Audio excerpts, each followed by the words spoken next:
Okay. Got the red eye at me. It's a working. It works. I have to talk up a little bit too, because so that the microphone will pick it up. What do you remember about your dad and mom, or your grandparents? Let's start there. Well, all I remember about it is just what he, that to talk about is folks ran a restaurant, a beer garden in Wiedenbrook, Germany, and I guess there was 5 kids in the family. And, well, when he was Tell you what was what was your grandpa's name? John, John. Okay. Grandpa's name was John, and his mother's name was Gertrude. Gertrude. Okay, John and Gertrude. Did you have any idea what year they were born? No, I don't. Okay. No, I can look that up on the deal. I think I've got that down from some stuff that Grace gave me. And then okay, there was 5 kids, and then let's see, who was the oldest? Do you know? I really don't. Was that a boy or a girl? Yeah, I'm sure there was, I think there was 3 boys and 2 girls, I believe. Okay. You'll get that. Yeah, I can get that too. Now, the oldest boy is the one that took over the beer garden and took over the business, right? Apparently, Yeah. And then John was the grandpa, or your dad was the middle boy, right? I think he was the youngest in the family. Oh, he was the youngest. Okay. Yeah. So, 2 girls. I but really you don't know. you don't know the names now, the names of his brothers and sisters? Well, one of them was, one of them was named after me, and then One was Hubert, then, yeah, huh? and one was Henry, Okay.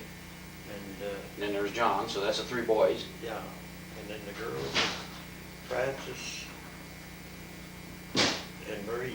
Francis and Marie. Okay. Okay.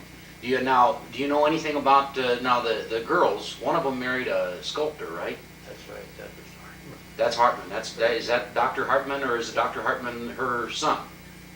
Oh God, I don't know, but He must have been her son then. yeah, it could have been, yeah. And then the other, Marie, was that Marie? Yeah, Okay, and then, so Frances, who did she marry? Do you know anything? golly, I don't know, you better just wait and see what Grace is. Yeah, I'm not sure either on that, and so, and I then just don't remember it. Henry being the oldest son, probably, huh? Yeah, I guess so. Henry, and then Hubert was the middle boy, and then John. There it sounds. Okay. Now, I think it was Hubert, the oldest son, according to what Grace told me. He had 3 daughters, I wouldn't know that. and Hubert, I don't know if he ever married. And then there was John, who came to this country. So Yeah, well, I really don't know Okay. nothing about things, So- because hell, I was down in the family, and yeah. talk about it once in a while. But did you ever? we were there, Yeah. Yeah. Did you ever meet your grandpa and your No, grandparents? Never met them. Huh? Pictures of them, no. Never met any of your aunts and uncles? They never came over to this country or anything? But Grandpa and Grandma went over to Germany, what, in 1952 or something like that? In 46. 46. Yeah, they went back there. And They went back there after the war. he wasn't very happy about it. Of course, that was after the war. He was pretty well shot up. Yeah. Not around his town. That was pretty good. But Oh, was that right? I Good. mean, just the way they lived, they didn't have. There was no money. Yeah. You traded if you had an old pair of shoes and you wanted an overcoat, you took these old shoes down there, and someone who wanted the shoes had an overcoat, or They just swapped it. They bartered it, yeah. that's the way they were. That was after the war then, huh? Mm-hmm. Now, you mentioned I think it was you, years ago, mentioned something about somebody in the family over in Germany who was a diabetic during the war, and Grandpa sent insulin. Oh, yes, but I don't know who. Okay, but Grandpa sent insulin over there. How the hell did he get it over there if mail wasn't? Well, oh, I don't know. Yeah, he used to send shoes and clothes and tobacco and that stuff over the town. Is that right? Yeah, so, but I don't know just how much kind of arrangement. Okay. they made it or anything like that, but Okay, so I think it maybe Grace knows who the diabetic was over there or whatever it is, but they. Okay, well then let's see. Now, what do you know about your dad? Now, he left Germany in Would you know what year it was? Well, I got it down. Yeah, right. He was born in, I know he was born in 86. 1886? Mhm. Okay. So he must have been, he left, when the hell did I have that? He was 16 when he came. Okay. When he come over to see the World's Fair. Okay, came over, so that was, and that was what, the 1906 World's Fair in St. Louis? Okay. From there. And he came over here all by himself then? They just Yeah. put him on a boat, one-way ticket? Yeah, there was this another guy, the kid the same age who come over with him. Oh, okay. But I just can't think of his name now. Do you remember, Mom? It wasn't Minstermeyer by any chance, was it? No, it wasn't Minster. Uncle Miller? No, Uncle Miller was. Mom, why don't you come on in here and sit down He too? came in later. Well, Is he the anyway, guy that went to Canada? yes. Do you know who that is? Gertrude knew that? Yes, they used to correspond. So him and Grandpa and another guy about the same, his age, came Yeah. over here together then. Did they ever make the World's Fair? Yes, They did. They got to the World Fair, I guess. But then I think he went to Minnesota. There was a lot Okay. of people from that country. Over Okay, from Wiedenbrock or around yeah, in Minnesota then? around Bird Island there. Oh, okay. So Grandpa didn't come in through any of the immigration islands, you know, like Yeah, he came in through the Ellis Island. Ellis Island. Oh, he did? Mhm. Damn it, I should have looked him up. I was out there 2 years ago. They got him on a computer, but I Well, you mean, wouldn't have to know what ship they came on for. okay. That's Well, what now, I- see, I didn't know that. I didn't know that he came in through the immigration I deals know there. he talked about that. He talked about that. Okay. Well, how did he get then from there to, say, St. Louis or whatever? Well, Probably. they Couldn't talk. some connections. I got no idea how to Yeah. do it. but- Mom, why don't you come on in here so that you're, Here, you Well, you go ahead and sit down there, Mom. I'll just make sure that you're Well, I on don't the, know much about it.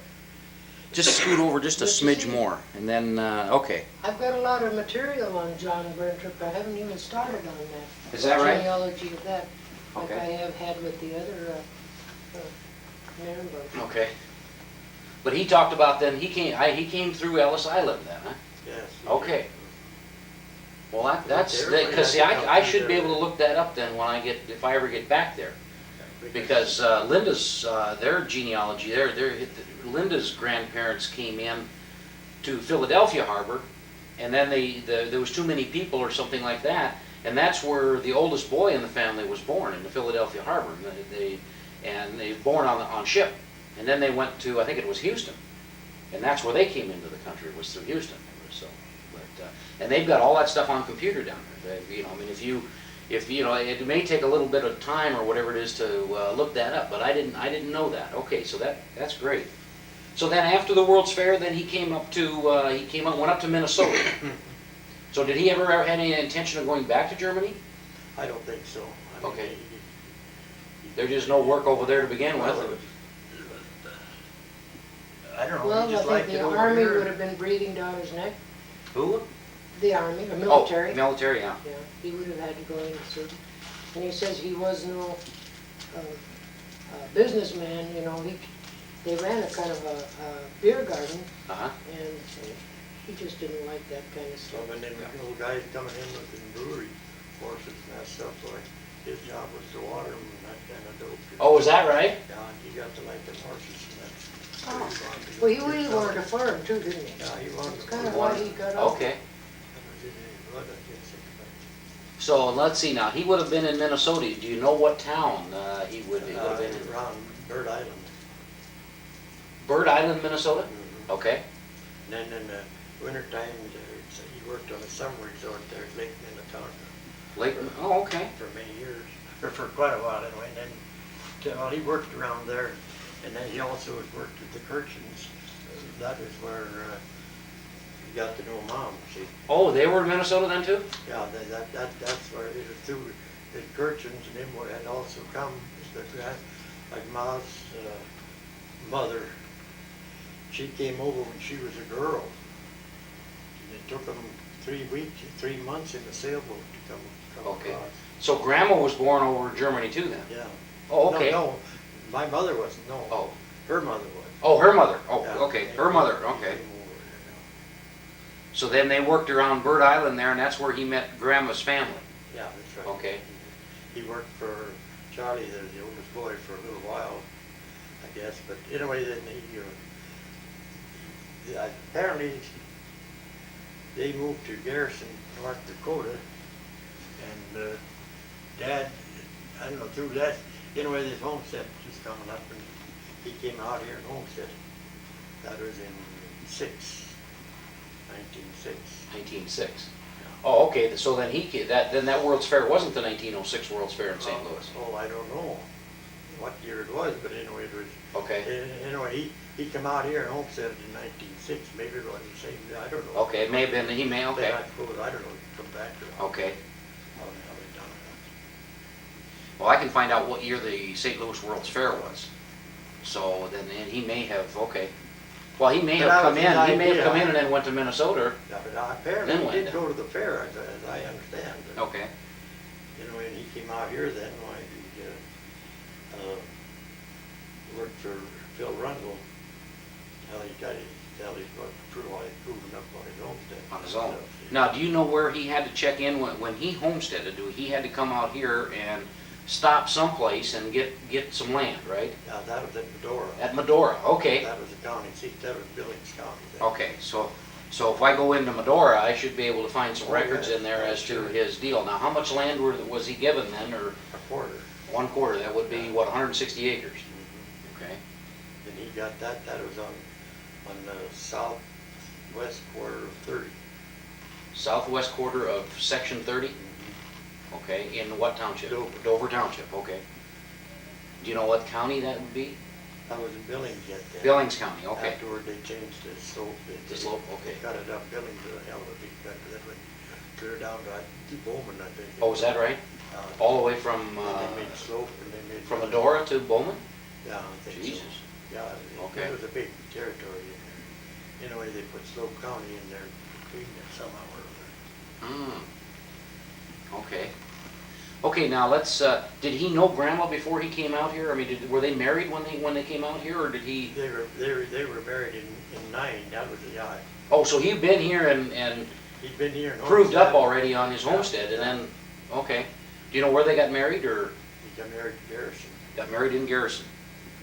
19, what, 8? 9. 1990? Okay. All right. So then he came out here and worked for Rundle, one of the Rundle. You remember his first name? You probably already mentioned. Phil. that was Phil Rundle? Now, is that out there right close to where the Right- Rundle place is right now? there, yeah. Okay, Right there where it was. There it is, okay. And then, so he was here for 2 years or 3 years or whatever it is, and then he went back. So, but he actually met Grandma in Minnesota then, when he was Yeah, working he must for have been the just Kirchin a family. little girl then, I suppose, Okay. or younger. Yeah. Your mom worked in the printing office there at Garrison. Mm. That's where she. Okay. That's where he met her. I mean, where he. Now, how much younger was Grandma than Grandpa? Only 2 years. 2 years, okay, She was I think, born in 88. 88, okay. Okay. So they came out here then and homesteaded. Well, did he have did he have a house on there, or? Yeah, he built a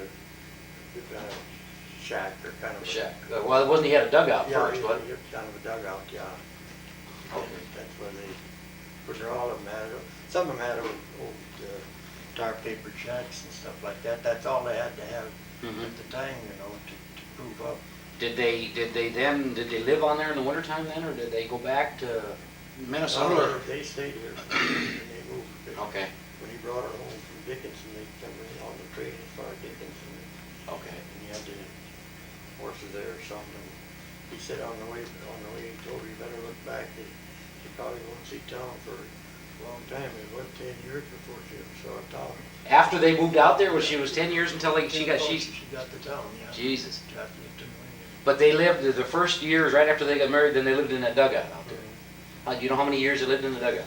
No, I just think it was just maybe that 1 year or so. Just And that. then he got But Grandpa was living in that while he was proving up. Yeah. Okay. See, he worked for Rundle, and he was just a half a mile away, actually. Mhm. Although he stayed at Rundle's, most of the time, you know. Uh-huh. I mean, you had to be there, not just the crew. So now, when he got married, how old was he? Lord, I got. Well, he was 1880, Well, he was born in 86 and Yeah. got married in 1909, so that's 14 years plus 9, so he'd have been 23 years about old. that, Yeah, that'd be about 23. close, yeah. So grandma would have been around 21, something like that, okay. So then after the dugout then he built a house up there on the hill or up, Yeah, he built up it right here. where did he get the lumber for that darn thing? Well, I suppose it came from Bowman or something like that. Is that right? Most of the time. He did? Dickinson. I think most of that came from Dickinson, by the way. Is that right? Okay. Yeah, because they said people used to haul, drave, what the hell they call them? Well, they just like a drave man, or like, they delivered lumber. A teamster? Yeah. Just, teamster yeah, or he something. just, okay. They haul by horses, like, Yeah. get that up. And it just kept on going. So then, now did he start to farm that, or did he, I know that his main thing was cattle, but Yeah, he farmed, he broke it up and everything. did he break it up with a team of horses, or? Okay.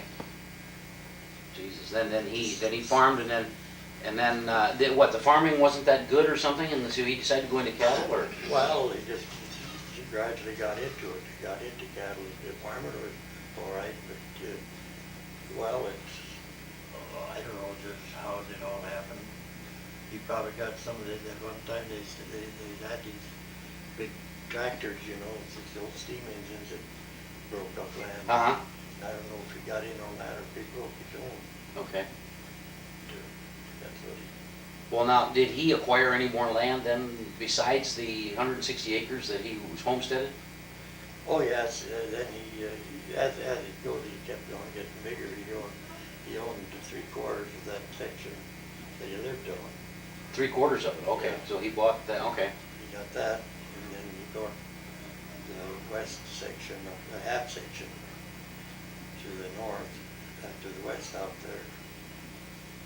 And then he had by that time, they had the school section. He rented the whole school section for grades.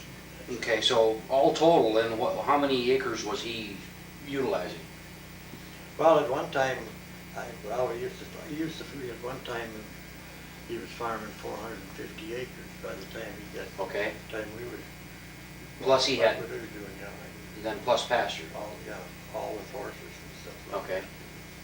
Now, how many head of cattle did he have there at most of the time? Well, he just started building up, and he had he got a loan from the bank. That was in, gosh, I don't know, during the war, and he got a bunch of cattle, and the storm came up, and anyway, he lost those cattle in the cannonball down there, about 40 head of them. 40 head of cattle? That's the thing, he said he'd set him back if he could have got through with that during the war, cattle with good prices and everything. Uh-huh. It just happened, so he had it was a hell of a blow to him, took him a long time to get that To figured re- out. Yeah, he has to recover from that. Well, how many head of cattle did he have at their, at the peak? Oh, he used to run around 125. 125? That's not it, yeah. And then where would you run them to market? Take them out to Dickinson, or? Well, most of the time, cattle buyer would come out, and then we'd drive him here into New England most of the time. Oh, is that right? Okay. Yeah, we'd have drive- Now, how many would he sell off? Quite a few at a? Well, it just depends on, he used to hold the steers over, and then he used to, a lot of times, it just depends on the price of them too. You Uh-huh. see, it wasn't, them days, why, I suppose if you got $50 for a good steer, why, that was a hell of a lot Yeah. of money then, you know. Depending on how good the calf crop was too, then, I suppose. Yeah, too. well, one thing, we always had a good calf crop, because Lord knows, we took care of them, I mean, we babied them, Is that right? Things going good till, well, then when the dirty 30s came along, that's Yeah. a pretty early. Like you had to sell out. We had 127 head of sheep and stuff, and by the fall, the next spring, we wound up with 4 milk cows. Is that right? We had to sell them all off. The government bought them up to Uh-huh. $20 for your best one, and 15 for the steers and heifers. The calves, I guess they got $2 or $3 for this. Jesus Christ. Now, how long did that depression last? Well, it really lasted till about 37. From 1930 to Took 19... About 30, well, 37, 38 was a good year, 39 was a good year then. time I helped on the Uh-huh. feed situation, see if it got so bad that we couldn't get feed, you know. Okay. Now, did Grandpa fence that land in then at all, or in the early years, or? In the earlier years, no, but used to have to hurt them, but I mean, he got them, he got all fenced in. Yeah, he did eventually get it all Yeah. fenced in then. Okay, then there was a time when you guys, you either farmed or you rented land from Yeah, we tried. right off of Highway, what is it, 21 that runs out here? Yeah, we finally got that place in about, that must have been about 28, 9:30 in there, someplace like that. Oh, okay, so you guys actually had two places then that you? Yeah, then you had, that was on account of the pasture and the water, the cannonball and Okay. and that stuff. And he'd take he'd pasture after spring, after calving and everything, and we'd take them over there and then raise them all winter. He also planted corn over there, and then in the fall, while he'd hog that corn off and leave it, cut the big stuff out and take them back up to the north place to leave the calves there Okay. to winter. So he wintered the calves at the place over there off of Highway 20. Who lives there now, or how do we identify that? Gatsky on Gatsky, okay. The old footer place. Yeah. And behind that then is the old Horseshoe Bend, where I got my first deer. Okay, now I know where you're talking about now. And then, so he would winter some of the cattle over there, some of the calves. Yeah, At the Gatsky place. Yeah, he'd winter all the calves over there. Okay, and then have the main herd over at the north Yeah. place. Okay, now did he call it a ranch, or did he call it a farm, or? No, you call it anything you want. Call it any damn thing you wanted, yeah. And on the rancher then, as a rule, he had several hundred head of cattle before he was considered a rancher. Okay, well, he was just a little short of that now, but he had a brand, Yeah, and that was what, J/B? yeah, J Bar B. Yeah. J Barbie, okay, J and then Bar B. okay. Yeah, I know there's a sample of it down there at the Empire Bar down here, or not the Empire, what is the name of that? Yeah. Golden West? No, not the Golden West, the other one. Oh, The one that Cap Krebs used to have. Well, they call it the Empire. The Empire, okay. Now, Julius Miller bought the place, and he still maintains that brand, right? That's right. Yeah. So he bought the place and bought the brand. Okay. Now, you guys you'd raised some sheep too, right? Oh, yeah, and I remember, I think it must have been around 28 is when it was, we caught 100 head of broken mouth ewes. Broken mouth ewes, what's that? The old teeth, the old ewes that are broken mouth until you get sold and the teeth start spreading and they're. Oh, okay. And took them in and we fed them ground up feed for them. Stuff to get the first batch of lamb, and just most of them, a lot of them had twins, Mm-hmm. and so he got a pretty good start right there on sheep. Okay. And he raised that early enough so that the lambs he got, when the lambs that were born in the spring had lambs the next spring. Oh, okay. So you lambs them out in February, see, so fall was why they were sold up to breed. Okay, so they had long to get a bunch of sheep. they got them bred early enough so that they would repeat the lamb crop early. Okay. Now then, so now did he get rid of cattle then when he did the sheep deal, or did he have the 125 head of Yeah, cattle yeah. and the 100 head of sheep? Yeah, no, we had around the 400 or 500 head of sheep then. 400 or 500 head of sheep and 120 head of cattle. Yeah. Jesus. Where did you pasture them then? What did Well, you? he rented another half section up to the north there for the cattle, and then the sheep, we grazed them out west there. Just out on the, what is it, national grasslands, or was it No, public it was- grazing? No, it was all his grazing. Oh, it was all his grazing? Well, then he leased another section over what is old, new 85 now. Okay, To herd on it, that's. okay. Then- That was before Highway 85 was there though, Yeah. right? Or, okay. And that was between the homestead and the Badlands? Yeah, And then what, you guys had to herd sheep then? You guys stayed with the sheep then all the time? yeah, that was my job. That was your job. You were the... Yeah. And in the spring, well, we lambed out earlier, and the lambs pretty much out of the way before the calves started coming. Uh-huh. So that was the Oh, okay. idea of it. And then through that room, you had that old straw shed there. That you could, we had the Okay. room, we had 80 head of cows, so we used to put pens in there for the sheep. Now, You wintered all those cattle then too then, and the sheep, and you didn't have a barn big enough or anything to keep them out of the weather. I mean, if they needed to. Well, that shed, that straw shed would hold 80 head pretty much. So see, well, the cattle we had a lot of. We used to stack our hay up in big long stacks for windbreaks and stuff like that. Until we wasn't anymore. Yeah. Now, describe the home place.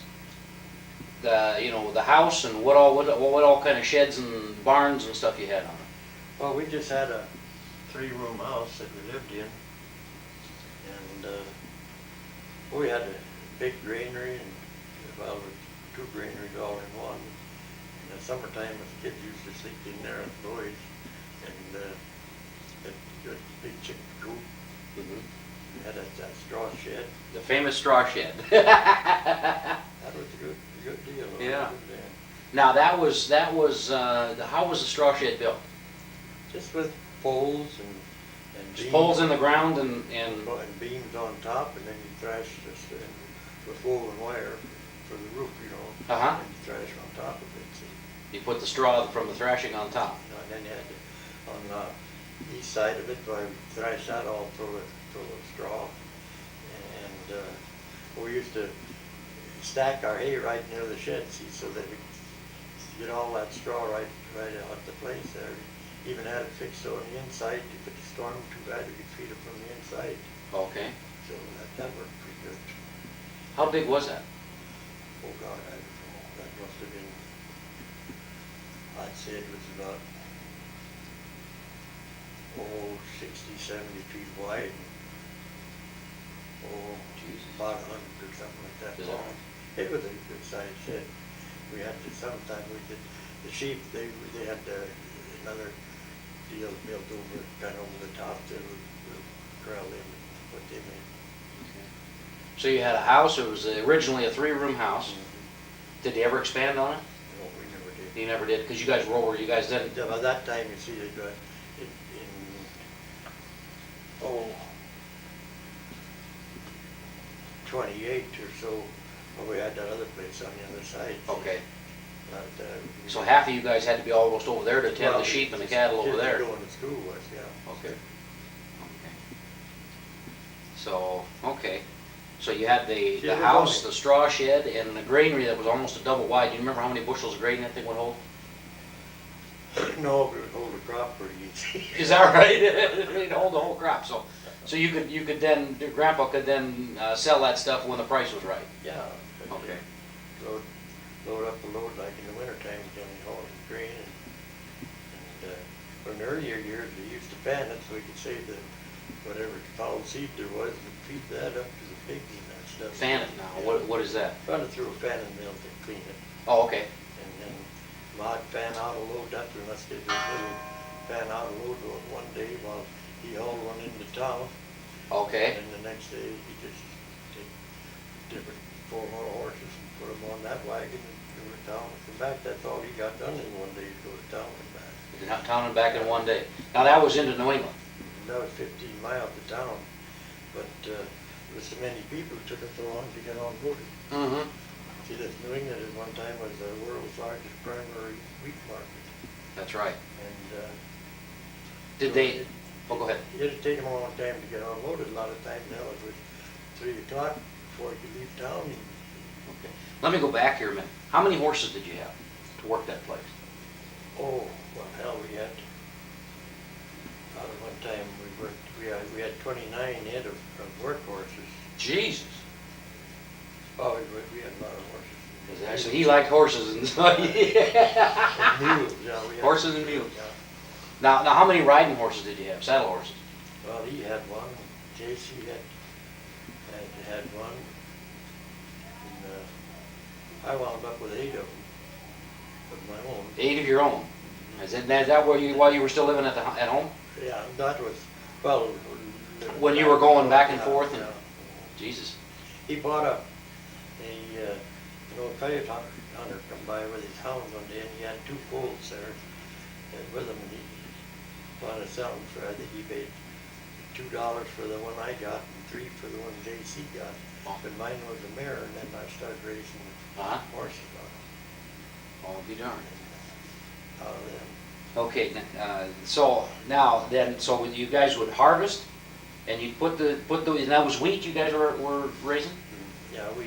Yeah, that's all he sold, oats and barley. Oats and barley he raised for feed? Yeah, that's right. Okay. So then you would fan it out to get the bad seed out of there, what the wild oats Yeah, seed? and- that was in earlier days. see. Yeah, Later on, when the guy bought one of the neighbors, Johnny Eggy, bought a trash machine in Red River Special with one of these cleaners on it, so that it takes the wild oats and everything out of it. oh, okay. And that was a better deal. So then you would load up the wagon, and how many horses would it take to pull that wagon? He always put 4 on. Put 4 on, okay. He hauled about 60 bushels then. 60 bushels, okay. And then he would take off for town, and then you guys would clean another load. It depended on how many loads he wanted to sell at that particular yeah, time. then. you went along, Yeah. And now what do you do, pick up supplies and stuff? And Grandma never went with him, at least for the first 10 years.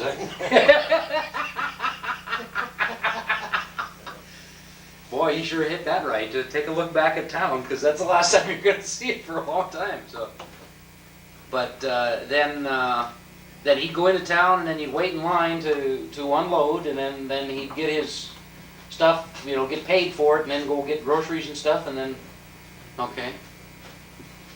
And then what time, what time would he leave in the morning, and what time would he get back roughly? Oh, it was all just gone dark when he left in the morning. Okay. Yeah, and then it was dark when he got home too. Is that right? Yeah. That was it. That was this. I did getting put the horses away and everything like that. Yeah. It'd be cold, Yeah. That was cold. Yeah. And then the next morning it'd going again, and away he'd go. The chores up the water. We never did milk over. I think 8 cows is the most we ever milked. Is that right? Just stuff for butter, Uh-huh. selling a little cream and stuff. Now, you'd sell cream and stuff in town here then? No, and- at Midway. At Midway. In town Midway. Now, where was Midway? It was 3 miles and a half south of our place. South of the place over here by the highway, what? No, that was, well, actually from the place on by the south place, which was really only about a little better than 2 miles right across, To the which direction? north. Oh, 2 miles north of Our the... old place is just about 2 miles north of the other one, see, but it's just, Now, what was the name of this guy that where your south place? that was Gatsky. Gatsky, okay, so Midway was over there by Gatsky's place, 2 miles. It was, yeah. 2 miles Yeah, north? to the corner, it'd be about 2.5, it'd be about 2.5 miles that way, see, and we were 3.5 from Midway, all we had to do was go up, and then it was just 3 miles down, see, so it was only 2 miles. To Midway from the north place was still only 3.5 miles. So the Midway was between the two places? No, Midway was still south of them both, but the one was closer. Oh, okay. South It was and, across south the- and east then, or? No, to the southwest. Southwest, okay. We just Okay. catty corner, on, across one section, and we lived about a half mile up on the other. Okay. Now, who lives close to where that Midway was now? Is that Rotary? Yeah. Elvin or? Arnold. Arnold Rotary. is there now. Okay. So Midway would be east of Arnold Rotaries, No, it'd be just practically north. like, oh, north, okay, And Bob Rotary used to live on the hill to the okay, north. okay. All right. So then, what would be the year's, the routine for the year? Let's start out in, say, January. You guys would be feeding cattle, and all the cattle would be in close to the home place. Oh, yeah. And then, they never ran, well, Oh, yeah. even, before they had fences and stuff, I suppose they had room to, Not sure. Wander around, but they would Weather stay was all close. right, they was out grazing all the time. okay. Sure, we didn't have to feed them all the time. Mhm. Was there enough grass there if wasn't a lot of snow for them to graze on? You did? Sometimes you got that bad, then you had to feed them more, but Uh-huh.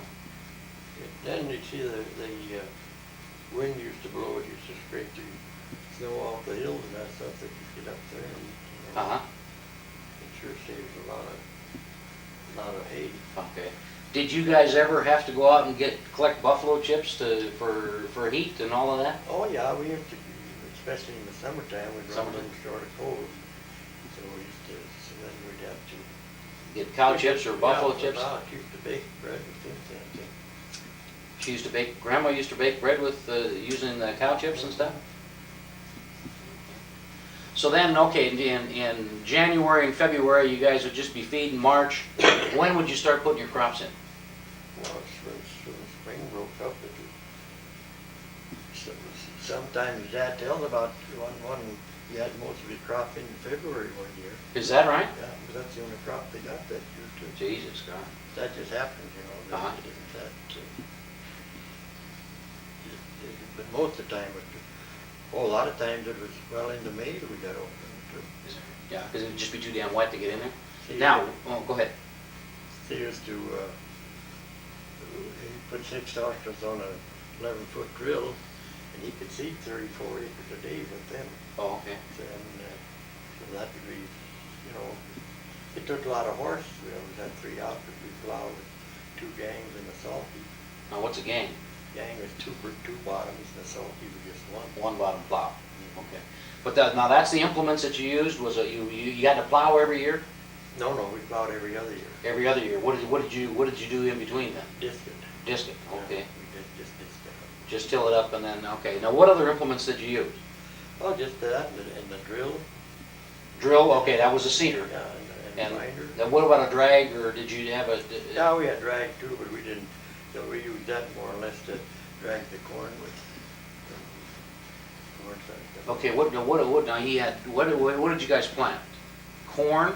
Now you didn't plant corn out at the home place that was over at the Gatsky place? Yeah, we planted it both places. Both places? Yeah. And then you had barley? Yeah. About how many acres of barley? Oh, you always had around 50 acres, 50. 60, 70 sometimes. How many acres of corn? Oh, 40, 50. It just depends on how things went. And then there was oats?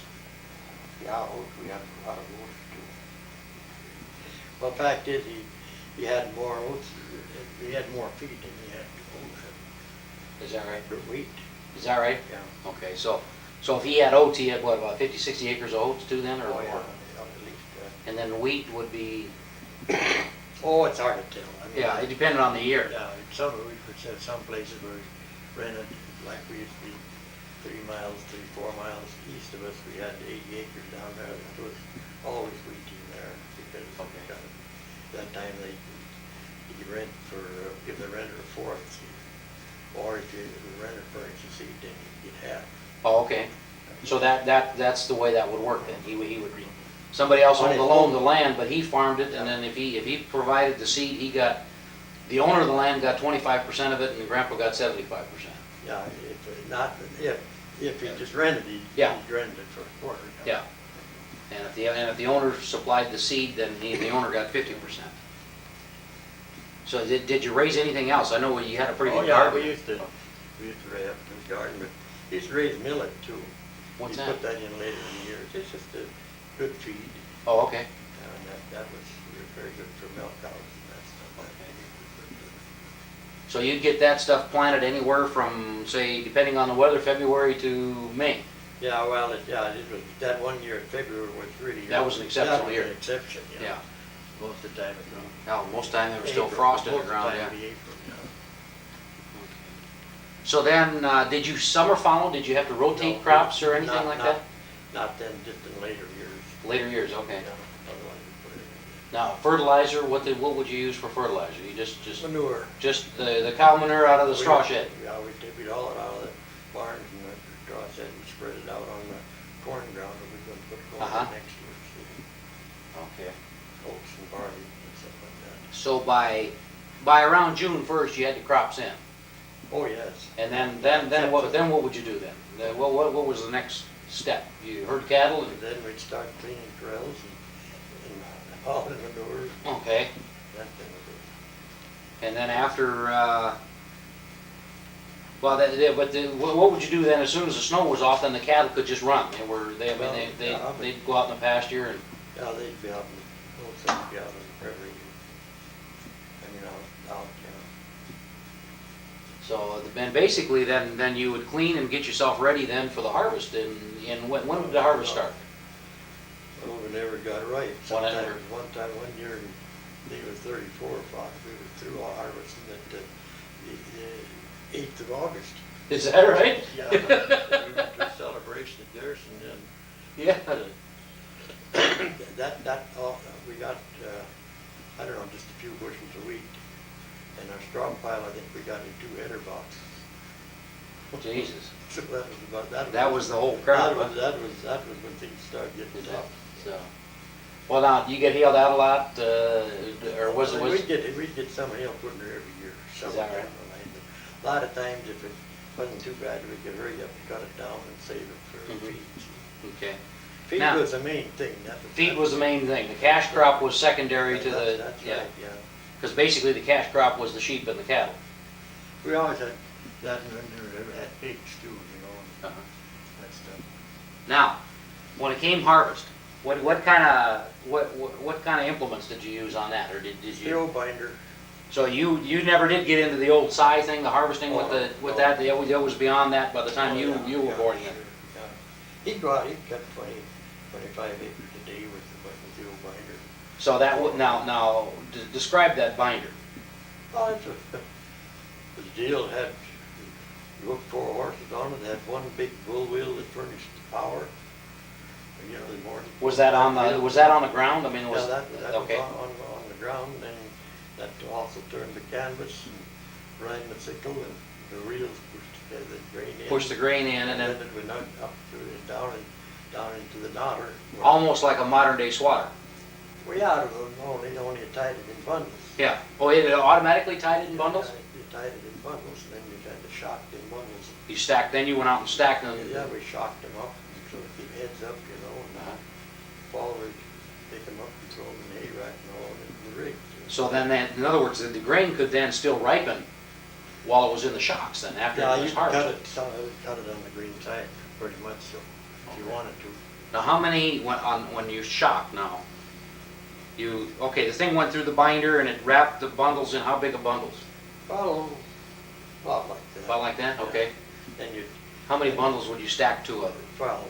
12 bundles. Okay. 2 down here, 2 here, 1 here, 1 here, and 1 here, around like that. Make Our kind of oats we used to stack, put on more, Mhm. because it helped ripen it a little bit, if it was a little green, see. Okay.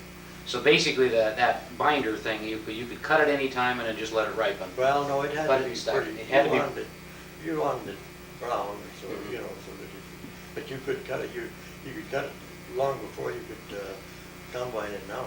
Okay. You know, you could cut it on the green side, but get it 2 side, then in bundles would be pretty damn heavy. Yeah. Yeah, that's true. Then a lot of times in oats, we cut that fairly green, especially if we go down through a draw, then we cap, but we lay bundles on top to Uh-huh. get the ripen better done. So if you had a bundle on top, the bottom ones would ripen better? Well, yeah, the whole bunch of it, we capped them and it kind of shed water for them. Oh, okay. Okay. Now then, from the time you got done with your binding and shocking operation, how long would it be then until the harvest or the thrashing? Just depending on it was. Some years it was short, we used to have to head, see? Used to head. What's Use a header, that would work on the same way as a binder, only it had an elevator that put it up in the header box. It was just like a hay rack, except it was low on one side. Oh, and then you would just haul them in right away. No, then we'd stack them, yeah, then we'd stack them then we'd put those out and we'd put them right out in the field. Oh, okay. And then we'd thrash right out in the field, and then we'd have to haul the damn straw in. Okay. But there's some of that, if we cut by then we'd get, like the oats and that stuff, but they're always tried to, shock that, I mean, bundle it so that we can haul the straw into, roll on the straw shed for feed. Now, after you got done, then you guys, one guy or would everybody team up together and buy this thrashing machine, or? Well, one guy'd own it, one guy more or less would own the rig. Okay. And then he'd come around, everybody helped each other out. Okay. So once you got everything in shocks, it wasn't anything. It wasn't. No. really essential that you do it at any specific time. A So lot of you, times, I remember once it was after Thanksgiving, it snowed and everything before we got thrashed. is that right? Yeah, but it worked all right. That's one reason why you like to stack it too. Uh-huh. If we could possibly do it, we have time to, that's all work, that's manual labor. You're darn right. So we have to haul them in shocks in and stack them right near the straw shed there, so Uh-huh. we blow it up on top. You of blow the shed. straw up on top of the shed then? Okay. And then the feet are up there. That's it. Okay. Now, who owned the thrashing machine that you guys used? Most of the time with Johnny Egley, but years ago, they used to have the old steam engine. I think the Blomster boys had that, or some of them I don't remember, I was pretty young then. I remember when we were in Blomster, they had they had a gray, they call it a gray tractor. Name of it was a gray, but it had big, instead of wheels like an ordinary tractor, it had just a big drum with spikes in it. Hmm. But anyway, that thing, you had to use quite a little oil to run the damn thing too, and it'd be so cold that oil wouldn't come out of the barrel, so Ma'd be trying to cook for the thrashers, and the goddamn barrels of oil would have to be in the house to keep warm. So the guys could get oil. So they ran the thrasher then with any, I guess back in the old days, a steam, Yeah, one of them great big steam tractors like that guy that's got parked over there by Grandma's. And then there was what, a conveyor belt or a belt that would go off big, the long, power takeoff? Big long drive belt, that was that must have been 60, 70 feet from the separator. What was the significance of the long belt? Easier to turn or? Well, I really don't know. The main thing they have things out of the way. They Oh, don't okay. Anything. So Get it out of the, okay. Tractors, bundle haulers come in on each side like that, and then they dump it in there, and that tractor back out of the way more than anything. And that's something to do with power too. Uh-huh. I don't know the power. Okay, yeah, the longer the belt, the more the power or something like that? or- Even power. Oh, okay. Okay, now describe how the thrashing machine worked. Well, everything was all connected. It had one big drive. The drive belt drove a big pulley, and that ran the feeder chain and the knives that run the chop Okay. it up, and then they had, if you went over concave, so it could squeeze that grain out of it, ruffle the grain out of it, and then she had big lot sieves in it, and the top straw, the long stuff would go out the top, and the chaff would go out the other one, and it all get back to the blower, or the big thing, you'd blow out. Blow the straw and the chaff and all that sort of stuff out. The grain would fall to the bottom and work out to the side, and then they had to deal with it, and elevated the grain up into the hopper, and weighed it, and measured it, and dumped it. Oh, so they knew how many bushels they were combining, or they were thrashing all the time. Oh, yeah. So the guys that were, then the guys would go out and you go out in the field and get your shocks, load them in the back of a wagon, bring them in, and then you'd put the shocks on. Did you have to take the string off the shocks? No, that got the string, the knives on that. Okay. Got the- But you put that on kind of a feeder belt Yeah. that went into Head the, first. oh, heads first, The okay. knives that got the twine off and go through the concave and bust it all up. So basically it would just beat the hell out of the grain enough until the grain, the small stuff would go all the way down through this different sieves, Yeah. and the straw and the chaff would, and then the blower blew the chaff off. Man, that's a good, well, that's like a modern day combine, I guess, But sure, now Yeah. combines all in one, they both in one little tractor. Yeah. Or even by, it's self-propelled nowadays. Jesus. Now, how long did it take to harvest, or to run that stuff through the, depending on how many acres of grain you Yeah, it had? depends But, how thick your well, was grain it a week, or did it take usually a week, 2 weeks to finish the harvest, or the thrashing? No, hell no, sometimes it's a matter of a few days. Is that right? See, sometimes with the big steamers, they have 12 bundle wagons, see? And then they used to have a fireman, and they fired the steamer with straw. Oh, wow. Yeah, and then they had a water tank, the guy hauling water for steam, Uh-huh. It was a hell of a crew, I tell you, How many people would it take to run a thrashing operation? Well, they'd have 12 bundle teams. 12 bundle teams, that's the guys bringing the stuff in. Yeah, that's the big ones, you know. Uh-huh. I mean, when they had a full crew, they used to go around like that. And then they'd, well, they'd have two guys hauling grain to the granaries. Then So, you but- had that one kid that drew on the grain tanks where they dumped the grain to keep that out of the way. You know. Uh-huh. And that, well, the 12 bundle teams, and then they'd have two spikies helping the guys load out in the field. Well, you had quite a crew, and then you imagine they'd come in to eat, what it'd be like That a was, little house. yes, that's exactly. Now, did you guys, okay, so the normal thrashing crew then, or let's say the thrashing crew, there's 12 bundle teams now. A bundle team is the guys that are driving the horses and picking the stuff up out of the, out of there. So that would be what, one guy to drive the wagon and then two guys pitching No, shocks? the Or- one guy, this horse was pretty well trained, you could drive him up the road, and the spike would help the hauler load. Okay, so it was a two-man operation on each wagon? The two spikies, they stayed right out in the field. Oh, okay, When the empty wagon comes, one. They would guy just load it. One and the other, see, yeah. okay, and then they would haul it back in, then who would unload it? They had a team, they had some guys right there at the thrashing? No, the guy that drove the wagon, he unloaded it. He threw it into in their head first then, okay. So there was 12 guys to run the wagons and then two guys out in the field. That was in the big one, but later Yeah. years, why, a lot of times we only had 6 bundle teams and stuff like Uh-huh. that. When you got down to these smaller ones, see, there was only 28 inch separators, and six bundle teams, or 8, but it's a nice crew, but, you know, as it kept getting smaller, got more thrash machines around. Mhm. All the neighbors just had to, you worked with them, and then they helped you at your place, and there was always one or two of us guys out on the crew, and Uh-huh. that was, You guys went around with the crew then. Okay, so that was, well, we're figuring what, 12 wagons, two guys out in the field, at least two guys next to the thrashing machine, yeah, well, then a guy running the steam engine, the steam tractor, that was in the old. yeah, in the old days, plus an oiler Yeah, on that tractor, plus a steam They tent. had a separator man, and they had a separator man, and an engineer. Okay. The guys that took care of the tractor. So, and I suppose you couldn't start too early in the morning either, because the grain was too tough too, you had to wait till, Well, it wasn't too bad, then, if it was damp, if it rained, you'd have to wait till. Uh-huh. One year we had an outfit from Shortridge, by the name of Shortridge, come in from Southbridge, and he furnished his own crew, oh. and they just paid so much a bushel for it. Mhm. That worked the best, but it was a little more expensive. Now, the guys that own the thrashing machine and stuff, what would they get paid? Do you have any idea for coming over to do the thrashing?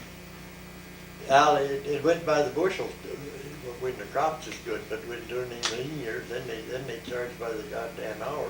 Oh, They okay. set the governors down on that goddamn. See that. They all had their that- tricks. That separator had a governor on it. Mhm.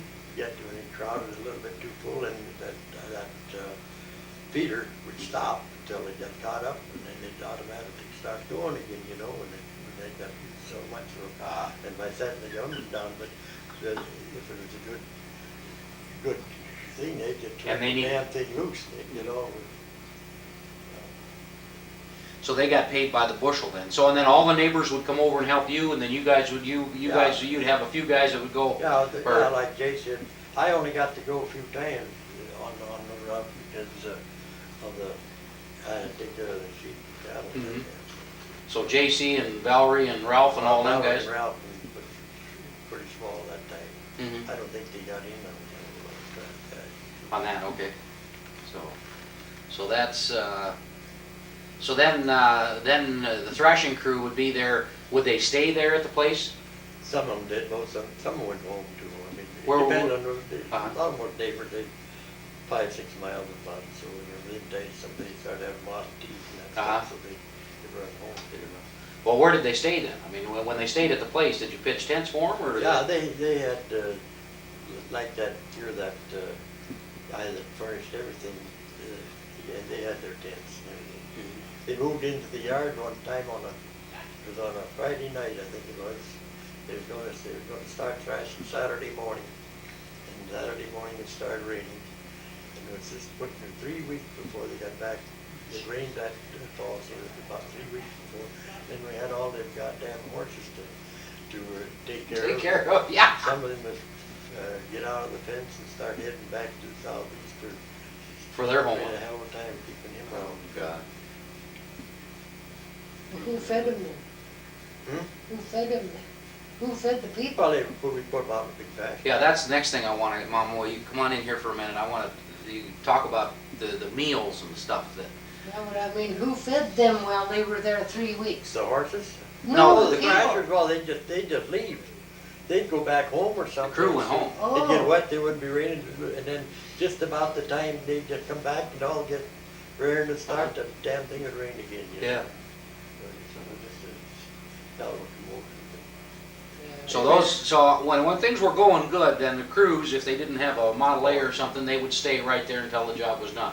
Pretty much so. And then they would sleep wherever there was a place Yeah, to sleep. sure, they'd sleep Okay. in the barn. Mom, come here for a minute. Let's talk about the meals and all of that sort of stuff. Because I know you worked on the On that crew? Yeah, you worked on that was your forte.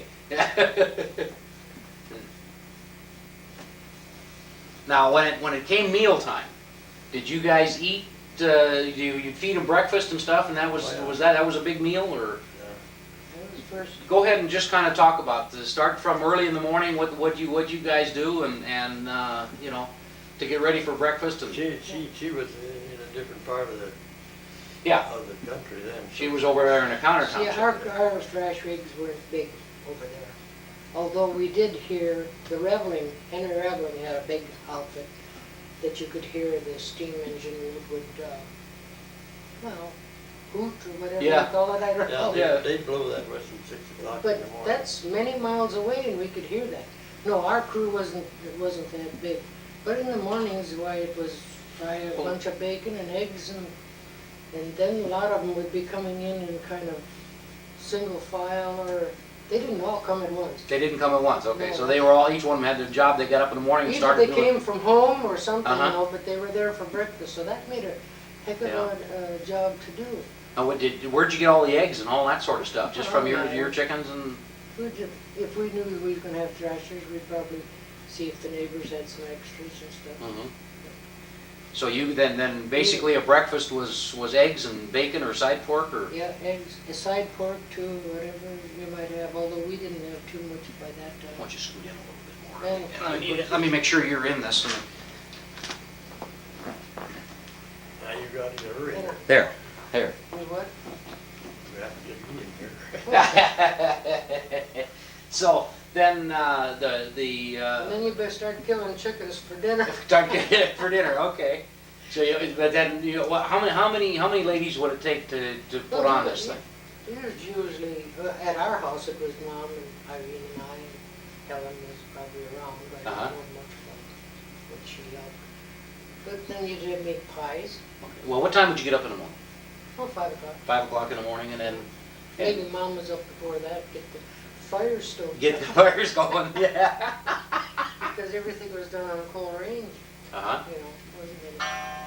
But, yeah, it was, the meat and the pie seemed to be the big thing that everybody wanted.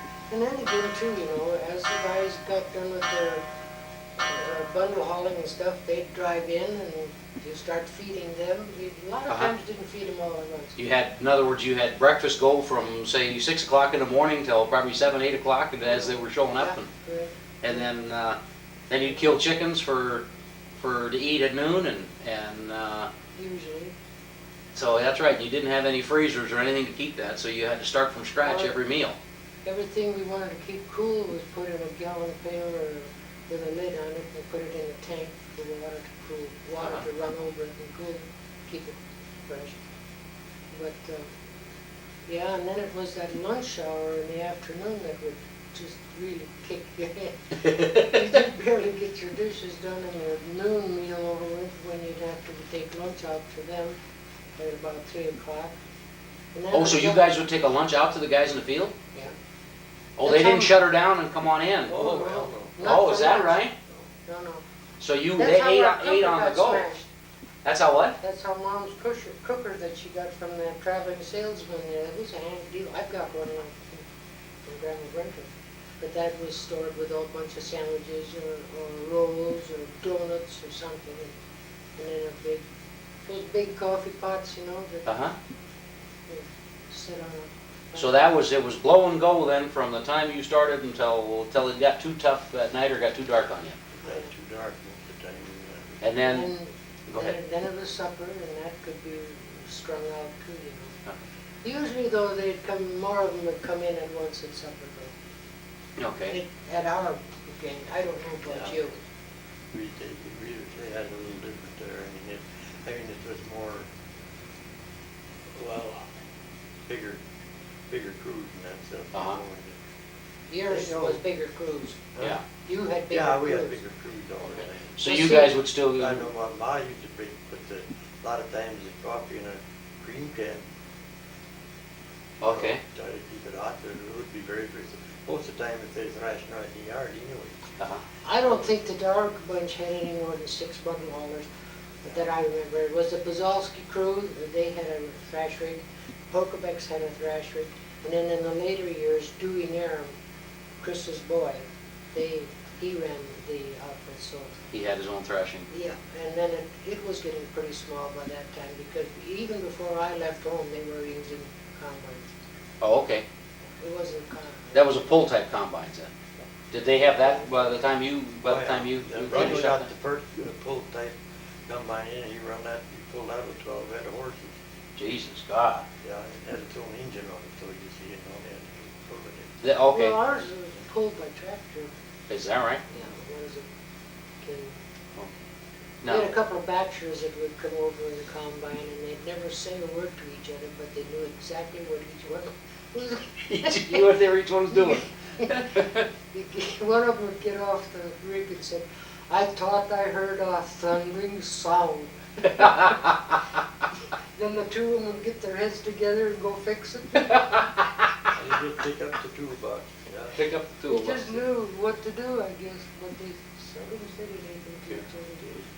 Well, now, Dad, with you guys, you would get up, what, 5 o'clock or so in the morning then at thrashing, during the thrashing season? He Or? was up at 4, he was. Up at 4? The horse was fed by 5. and stuff Okay. like that. That's right, because you had normal chores you had to get done first before you could get out on the thrashing crew. That's right, And then you'd go in and eat, yeah. and then go out to, what was your job basically on the thrashing? Oh, most of the time I took care of the grain at the wagons. Okay. If I was, that was in earlier days, see. So that, now it would come out of the thrashing machine and go into the, you would dump it into the wagons, and then haul that to the granary. I had to be there to shove get the. That's you know, where I level it found all out I off had there. an allergy to grain dust, because I'd have to go in and push that grain back. Uh-huh. And And it, then, that was another thing. I couldn't breathe, you Yeah. know, it was I've terrible. been inside a few of those too, yeah. Don't care for And the little that. grain haulers, they used to have these half a bushel elbow scoops, they call them, or just a handle here Oh, and I a forgot shovel about there. them. See, and they hold a half a bushel at a time, and they throw them up in the Jesus. hole in there, had to be hid in the bin there, so to stuff away after it Get- started getting full, you know. Yeah. It used to make me mad when we had a granary thing that had a full door.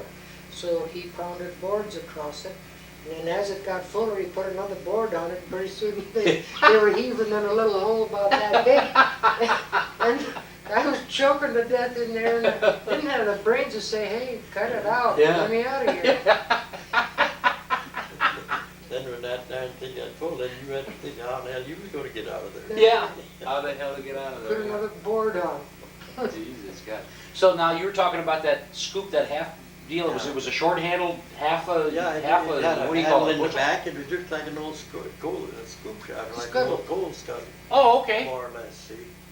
But it had Oh. a solid handle on Uh-huh. top, but my dad and Billy Hanson, they empty a wagon load full, 50, 60 bushels without even coming up for air, you know? Is that right? Jesus Christ.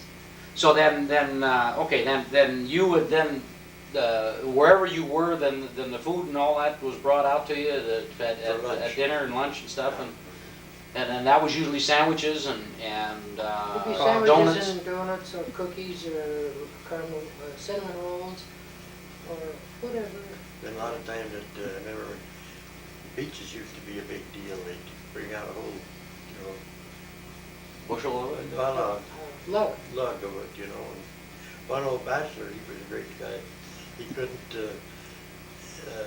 when he ate, first he'd take his potatoes and gravy and meat, and then he'd reach for the sugar bowl, put sugar all over it, you know. But then when it come one time, they brought out a case of those peaches, and he didn't eat nothing but peaches. That afternoon, he was hanging on the side of the wagon, just sicker than hell, you know, and somebody said, "What's the matter?"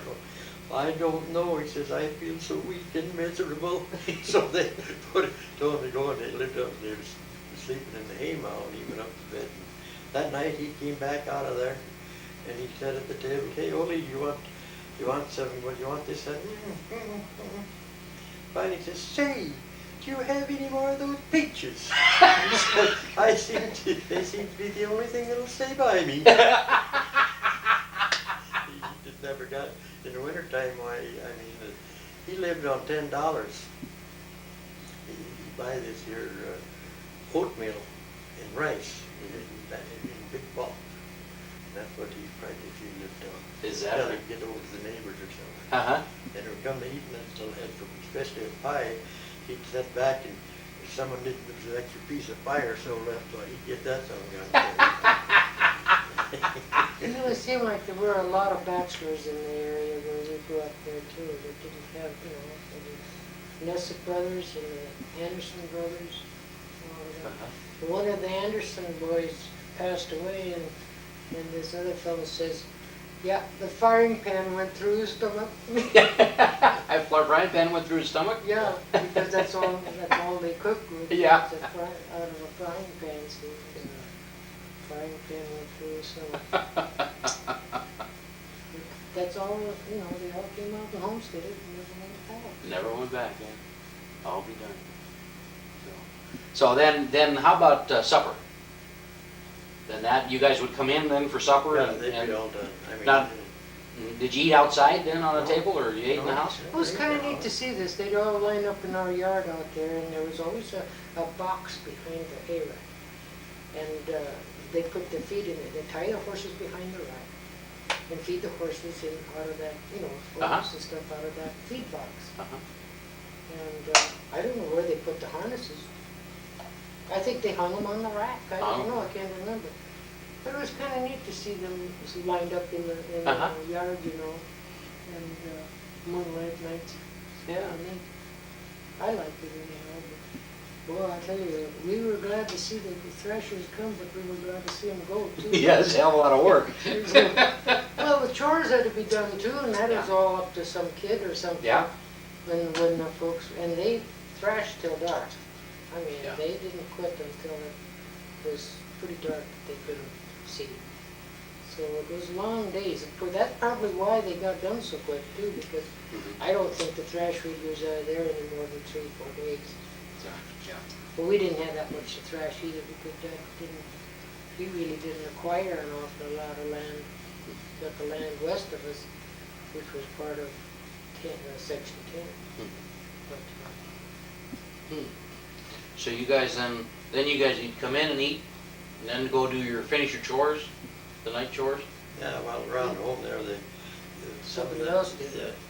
Some of the kids would have that's enough probably to where done Valerie pretty and much. Ralph was doing. No, when they They were probably little, yeah, doing but milk. the time they grew up, why the thing was a little bit different, and we had smaller rigs left over. Uh-huh. You Well, didn't know another that thing many too, you people. be sure and get a few dish towels and you shoo the flies out of the house before they came into eat. Yeah. It was just a especially depression. Yeah. God. I was in my teens all the depression, so I hit it all wrong. So, what time would you get to bed at night? Oh, I don't know, 10 o'clock, maybe 9:30, depending on. Well, I don't think Then- we did then- till Then you midnight. died till 4 o'clock in the morning. Yeah, and you were all done, yeah. So, but then you guys you would get up, make the bacon and eggs and stuff for breakfast, and then kill chickens and stuff for lunch, and then you'd cook up the chickens until it was time to take the lunch out to And the then a crews. lot of times we had meatballs and stuff like that for supper. Mhm. You know, Yeah. hamburger or whatever. Over at our place, The old man used to get rid of a couple of good wethers, sheep, Oh, okay. but those was hanging someplace else. There you had to butcher a old Denver yearling steer or something, so you have that hanging on the windmill with, you used to put, say, it's like sheets. Uh-huh. Makes them put, soak them in salt water and then wrap them around that beef. See, that'd hang up out in the air, that'd stay keep for a long time, you know. And people, they know they think that they was eating beef. They were going through that mutton, boy, I tell you, they had mutton chops for breakfast, nobody missed, you know. Now, they used to go cowboys, they wouldn't eat no mutton, no hell no, but they didn't. They did, yeah. Never said nothing to nobody. Now, so would you butcher before the thrashing crew would hit? Lots of Oh, times. yeah. Lots of times you do that. So you didn't do the butchering You in the could fall have then? a pig or After something. harvest? Oh, yeah, we did butcher enough to get by. Butcher enough to get through the Yeah, harvest we then? never- We never butchered till around Thanksgiving, after Thanksgiving, between Thanksgiving and Christmas. Okay. So that was kind of the next step then after harvest, Yeah. then you would go into your butchering and your canning and, you know, you put up the garden stuff and the canning and then how much would you butcher a year? Oh, well, we butchered about, well, what he did, we used to have about 3 brood sows. You know, Uh-huh. he fattened them up and because them days they had to have fat for lard, you see. Okay. And then you butcher them and have about 3 of them. And then some of the younger ones, and then a big 3-year-old steer or something like that. And a lot of that we put in barrels outside, you know. That's what I was, Down in briny. okay. That's where that brine stuff came in then. You'd butcher it and then that's how you would preserve it. You'd put it in a brine, you put it in a barrel and then what would you do? Put the barrel in the root cellar or Just leave it outside. just leave it outside? So where it's cool. Okay, yeah, in the wintertime then it would be cool. Well, That's and it. it really wouldn't freeze so hard either because of the salt in it. Uh-huh. Then in the Okay. spring, why would, most of the time, well, like that beef, you make corned beef and that out of it, and a lot of that stuff we had certain barrels we could get at, you know, to eat Uh-huh. out if we had to. But then we'd have to, they'd like these big hams, God, some of them was big, you know, and we'd hang them up and smoke them, you know, Uh-huh. hang them in the green. So you do the sows first, or the pig, you Yeah, butcher the pigs first. Well, yeah, that wouldn't make any difference, Mhm. we just put them And then, in barrels and that stuff, and that was quite a job, so. yeah. And then there would be one beef you'd butcher Yeah, at that time. well, yeah. And then you'd butcher year round as you needed Well, it. if we then. needed it, Yeah. yeah, if we were not, but a You lot of would allow times it around our unless place there, the thrasher would still have an ham from the year before. Okay. From that we put the fall before. Them hams would keep real good. Is that right? Oh, God. Did you have a Well, rib there's cellar? enough salt in them up. Yeah, that's true too. Because they'd have to be salt. Yeah, everybody talked about the salt pork. Yeah, you boil that off, Yeah.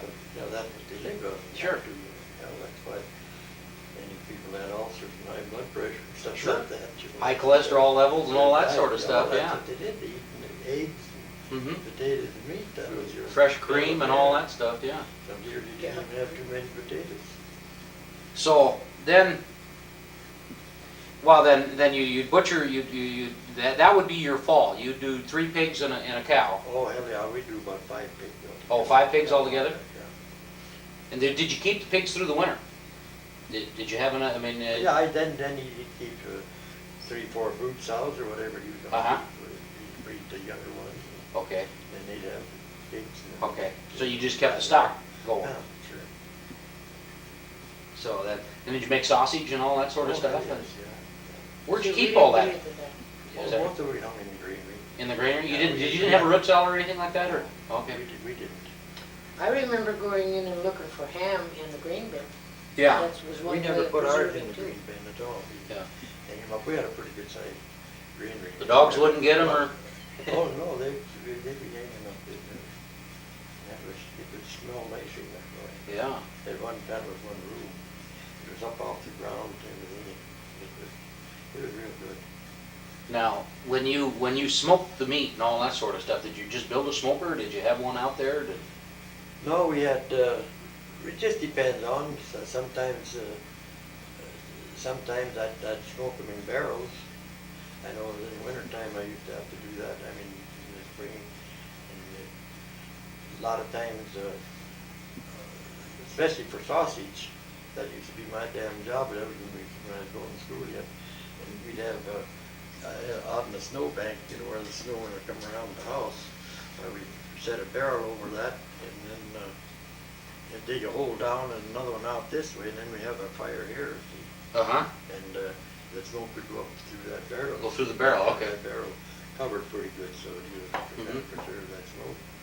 But you needed the fire out there to keep the air on it so it'd keep going then. Yeah, well, and so it wouldn't put too much heat into melt the damn snow and that stuff. That was the best smoke we could get. But That's what you call cool smoke. Okay. It would sometimes, hell, it'd take a week putting her to, sometimes to get the hams to where they're really nice. How did you know that when the hams were done and stuff? Well, you could tell by just by the look and the by the texture of looks it? of it, yes, that, yeah. But on most of them, they used to have no room. One room they did partition off and make the smoke outside of that. So Oh, okay. then they could take the smoke up a whole bunch, and then they just leave it hang right in there. Uh-huh. So then, now, as far as hunting and that sort of stuff, did you, when you were out herding sheep, if a deer came by, you take him and... We didn't have deer. What are you talking about, early deer? days. You didn't have any deer? Deer, pheasants, none of that stuff when we grew up.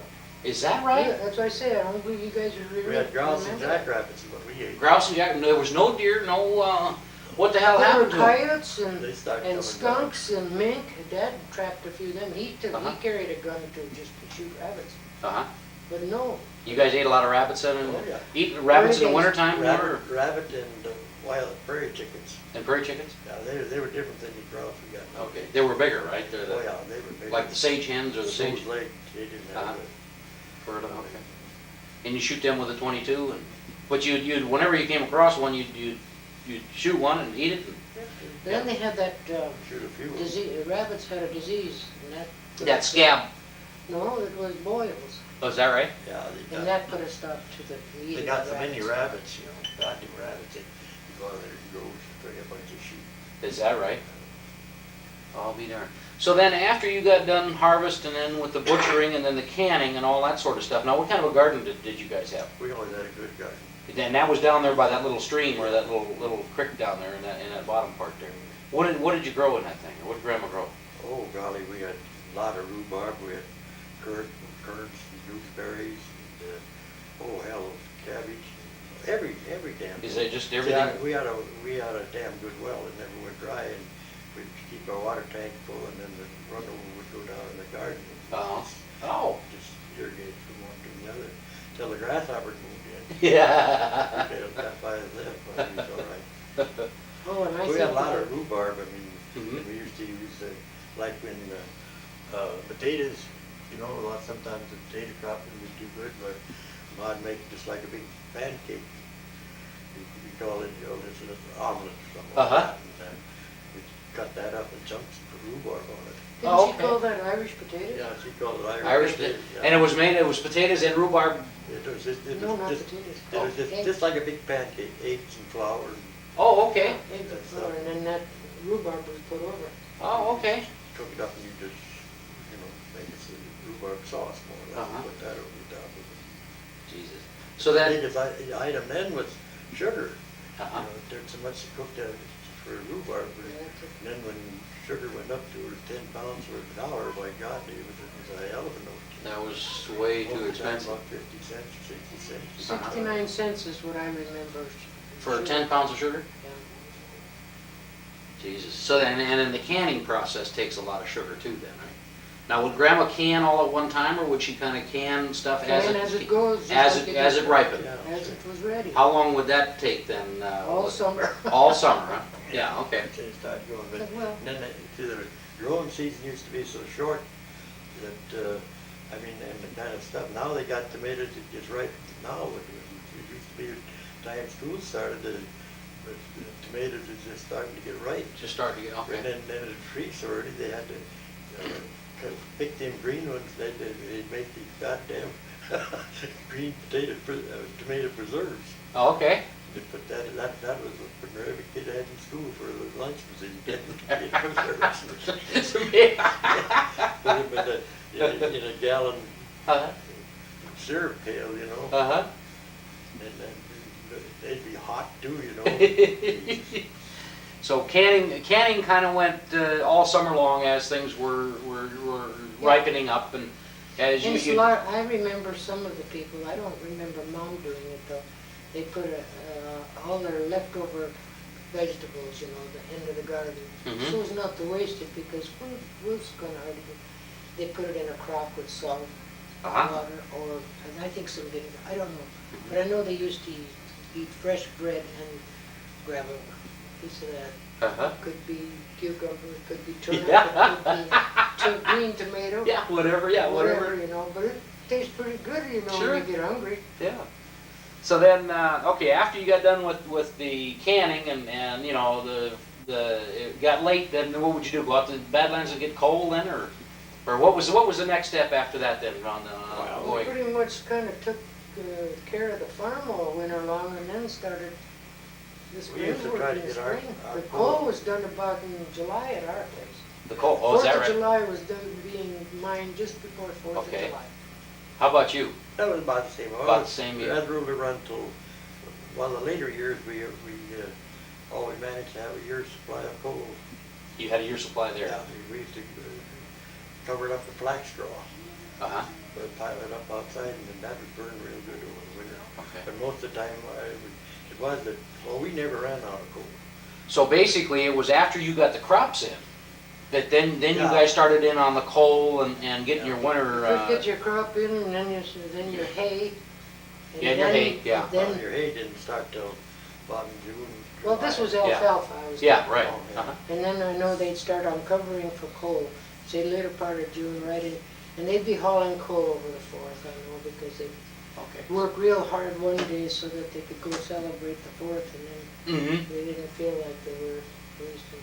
But that used to be a heck of a job. There'd be a group of farmers got together with the Fresnos and scoops and Huge. dynamite and, Dynamite and everything? oh yeah, dynamite and picks and axes. So they would take them Fresnos, which is a little scoop that you put behind a horse Well, and some of scrape the those, dirt they have off. some of Yeah, those we used. were really wide, and if they hit a tree trunk or something, or tip, if you had the hold of the handle, it'd dump you up in front of the back of the horses. I've had that happen to me when they were cleaning out the yard one time.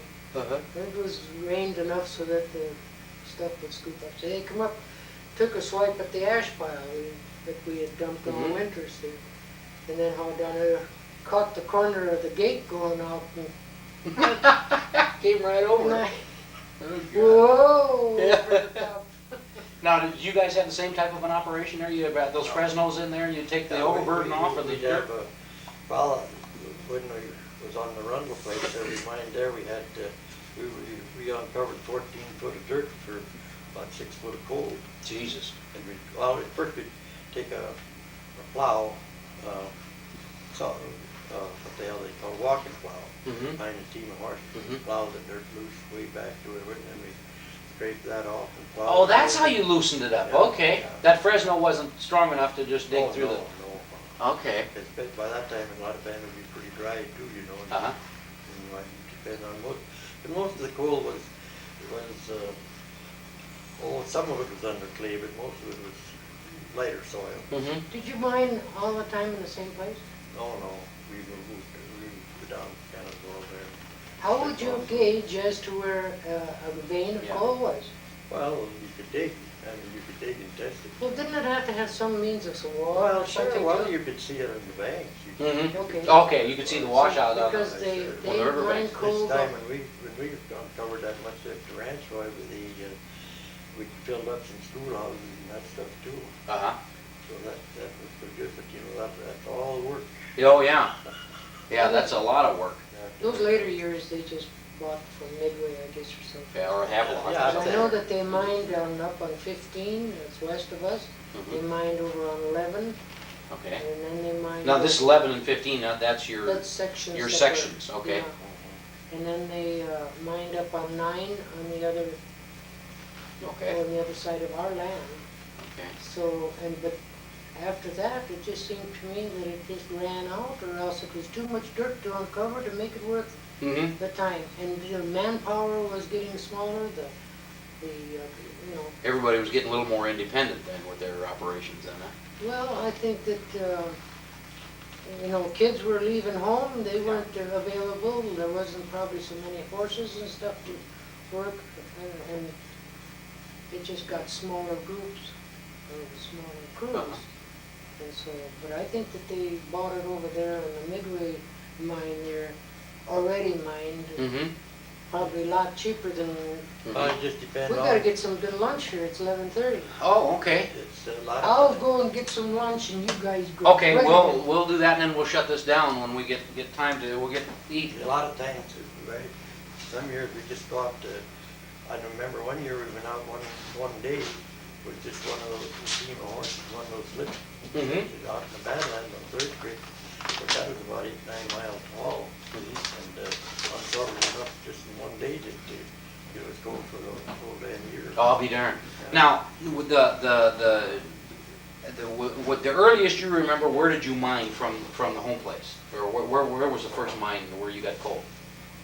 Oh, I think it was right at the Badlands there. At the Badlands? Then we moved down on Cannonball and Oh, well, mined there. That was really good gold, but you had to move about 8 foot of dirt. 8 foot of dirt off the top. Yeah. Now, on the Badlands there, where was that at from the house, from the homestead? Straight west? Yeah, that was straight west. It's down on Third Creek, right in there, right before you get to the old Hayden place. Okay. Like that, right in there. See, To where Merle Hayden lived Them now? days you could see it. See, some places that hell would only be 3-4 foot of dirt Uh-huh. on a hell of a nice big vein of coal. Uh-huh. That's why they do it. But it was hard work. But them days Dad was afraid to use dynamite. Mm-hmm. I don't blame him. Pick that damn stuff. I don't blame you. So you guys first started getting coal then out of the Badlands then? Yeah. And then now, will you guys would go over there for a few days with the plow and the Fresnos and take the dirt off? We just go out about a day is water all it would take to uncover. Oh, is that right? Yeah, that we find those places, see, Mhm. and find a road out of there. Yeah, then get in there. But then how would you do how would you break it up? I know some of them use dynamite or whatever it is, but Yeah, well, we just use picks and bars and stuff like that. you just break it off and put the chunks in the back of the wagon. And Road wagon. how many loads a day could you haul? Well, we could only make one trip a day when we went there, but then we go out there with 3 wagons. See. Okay, 3 wagons, Yeah. and how many horses did it take to pull that? Well, we used to double up on just on one hill is all. Oh, okay. We had to put on 4 horses on one hill. Put 4 horses, okay. Go up the top and back and get the other guy and then the other guy. Okay. So- But it would only take just 2 horses or a team of horses to pull Yeah, it back to the house. Pull it back to the house, yeah. And then there was no particular spot where you stored that stuff. You just it was close to the house Yeah, well, someplace. We always put right, most of the time we just dumped it out in the yard, or we had a coal bin in the shed too, see. Uh-huh. So we fill that up, but then we always tried to have a good supply. Now it is damn handy for the neighbors, a lot of those guys get bothered about putting up too much, then they just, but I got giants and I have a giant go, I'll bring you back in the fall, Yeah. Same way with hay. Yeah. This guy used to be hated to beat hell, and the other guy used to go to the ball games. It used to be kind of, Jason, I got a PO. Yeah. You guys couldn't go to the game because you had to put up hay, and then. Then they guys come and borrow it and win it. Yeah. Okay, so then the first coal mine was out in the Badlands there, and then but that was a long haul then, huh? Yeah. And then you went to the Cannonball River, which would be what, straight south of the home place? Yeah, but this one place was just on the branch, that was right at the ranch, that was only about less than a mile from home. Oh, hell. And so we had to move the damn much dirt. Yeah, that's the one where you had to move 14 feet of dirt to get it 6 feet of foot of coal. All right. So now, how many wagon loads would you have to haul in order to have a winter supply? Oh, golly, I just don't remember. I mean, You hauled until you got the pile looked big enough? that's right, till Till- we had enough. Yeah. Depending on how much we uncovered, we tried to haul what we all had uncovered. see. Did you ever run out of coal out there? I mean, no, I mean, out of places to get it. No. You could always find it. Then some years when once in a while, if the crop was pretty good or so, then we just go down and haul some coal mines. Where was that at? That was on 15, that would be about, 7, 8 miles from home. You could make 2 trips a day that way if you wanted to.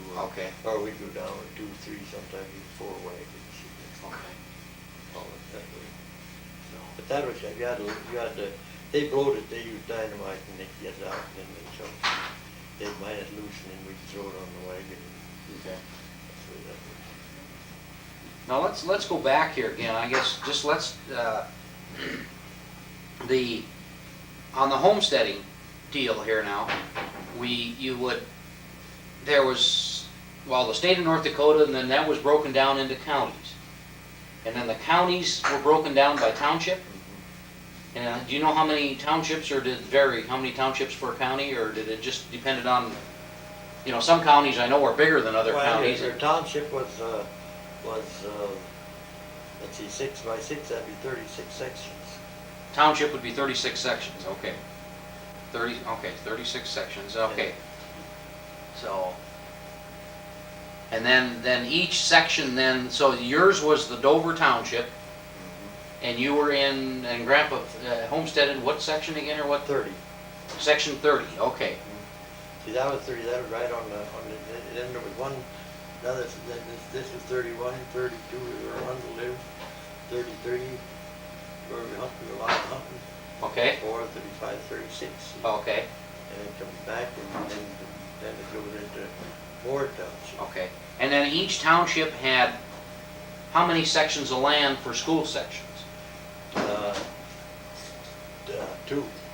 Okay. 16 and 36. 16 and 36 were always the school. Yeah. Now, was that ever farmed? Was anybody? Well, later years they did. They sold it.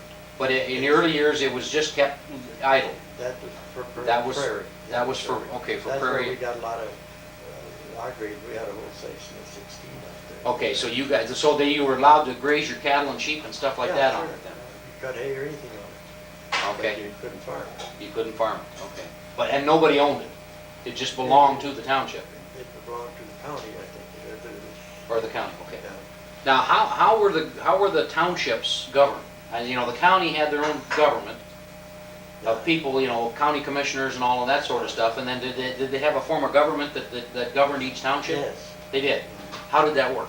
Well, it was just the same way. They had, I don't know what they had you call it,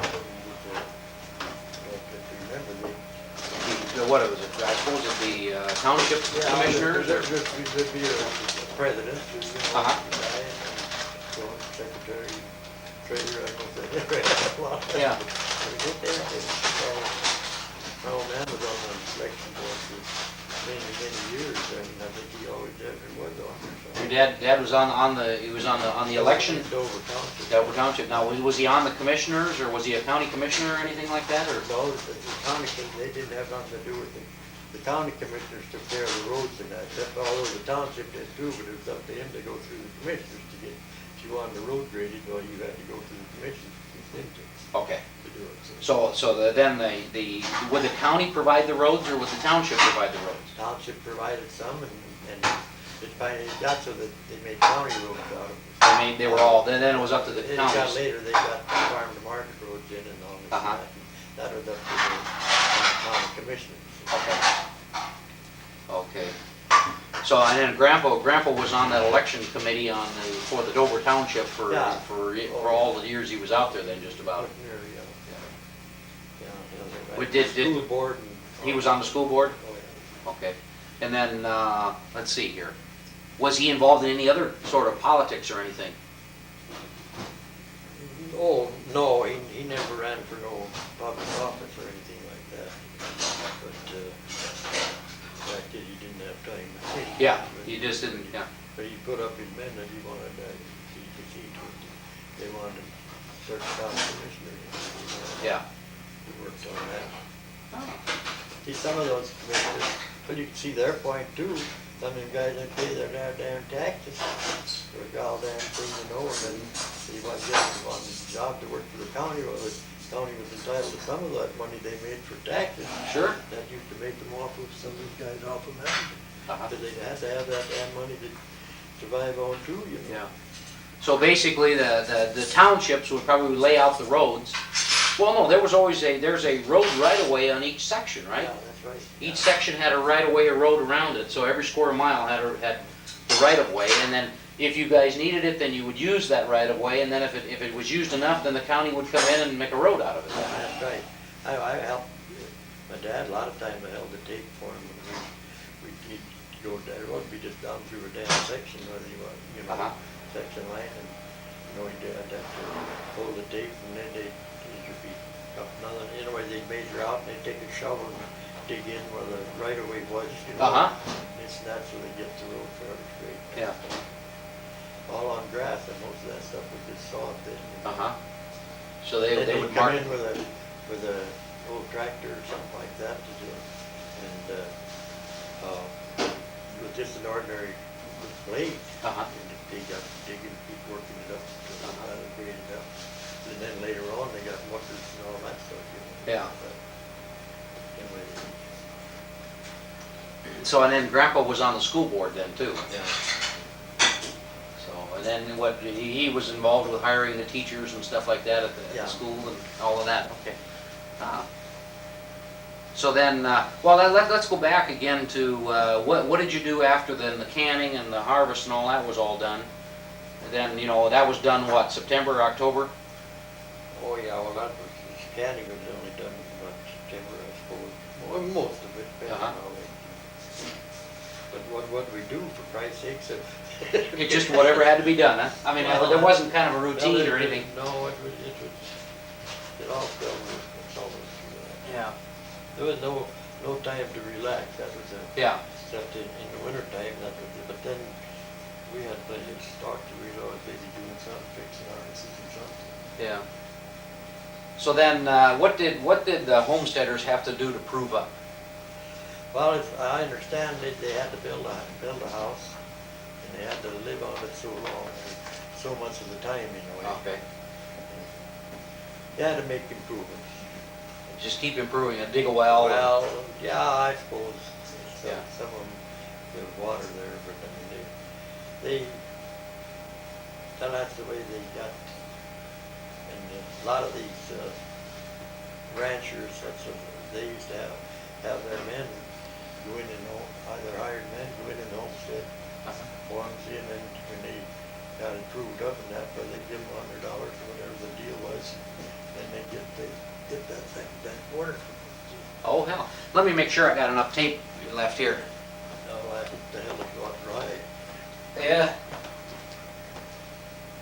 Let me shut it off for a minute.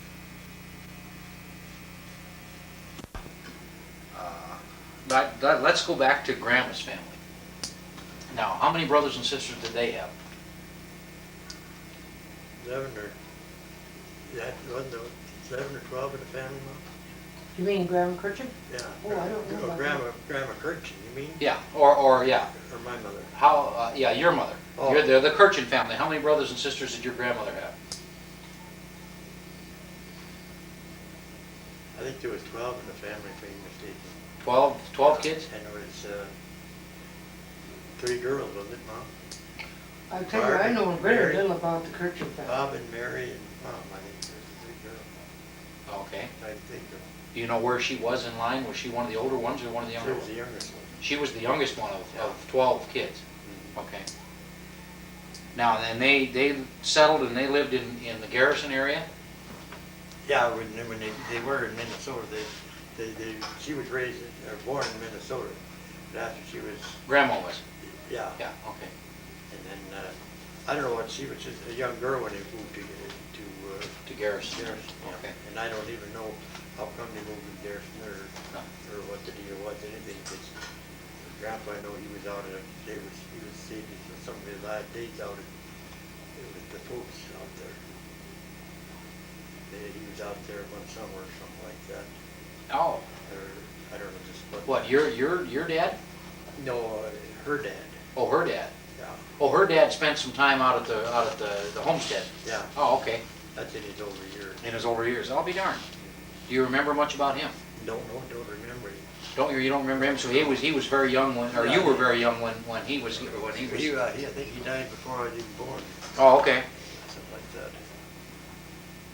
Okay, but they lived around, they owned a kind of a resort type thing, or No, they did, I don't know what they had in Minnesota? in Minnesota, they farmed. Oh, they farmed in Minnesota, Yeah. okay. And then they came out here, I don't suppose, well, they wouldn't have come out here homesteading, would they? No, I think they was pretty old already when they came out here. Oh, okay, See, Mom must have been about 18 or so, 19, 20 in that area. okay. But Grandpa met her in Minnesota working for Yeah, them, that's for where- her. That's where he first knew her, yeah. Oh, okay. So is there anything else that you, about Grandma's family? You know, I really don't know too much about them. Really, well, Uncle Bill used to come out, and Uncle Leonard used to come out once in a while or so. Uh-huh. Although they were scattered all over, quite a little with a Frank.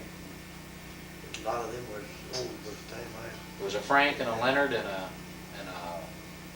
who was the other one you just mentioned? Bill. Bill, okay. Okay. Well, we'll probably think of something else here about that when we go. I really don't know too much about them. I mean, Okay. I really don't. Well, what about your brothers and sisters now? Who's the oldest in the family? Grace is the oldest, yeah. And she was born when, roughly? She was born in 10. 1910?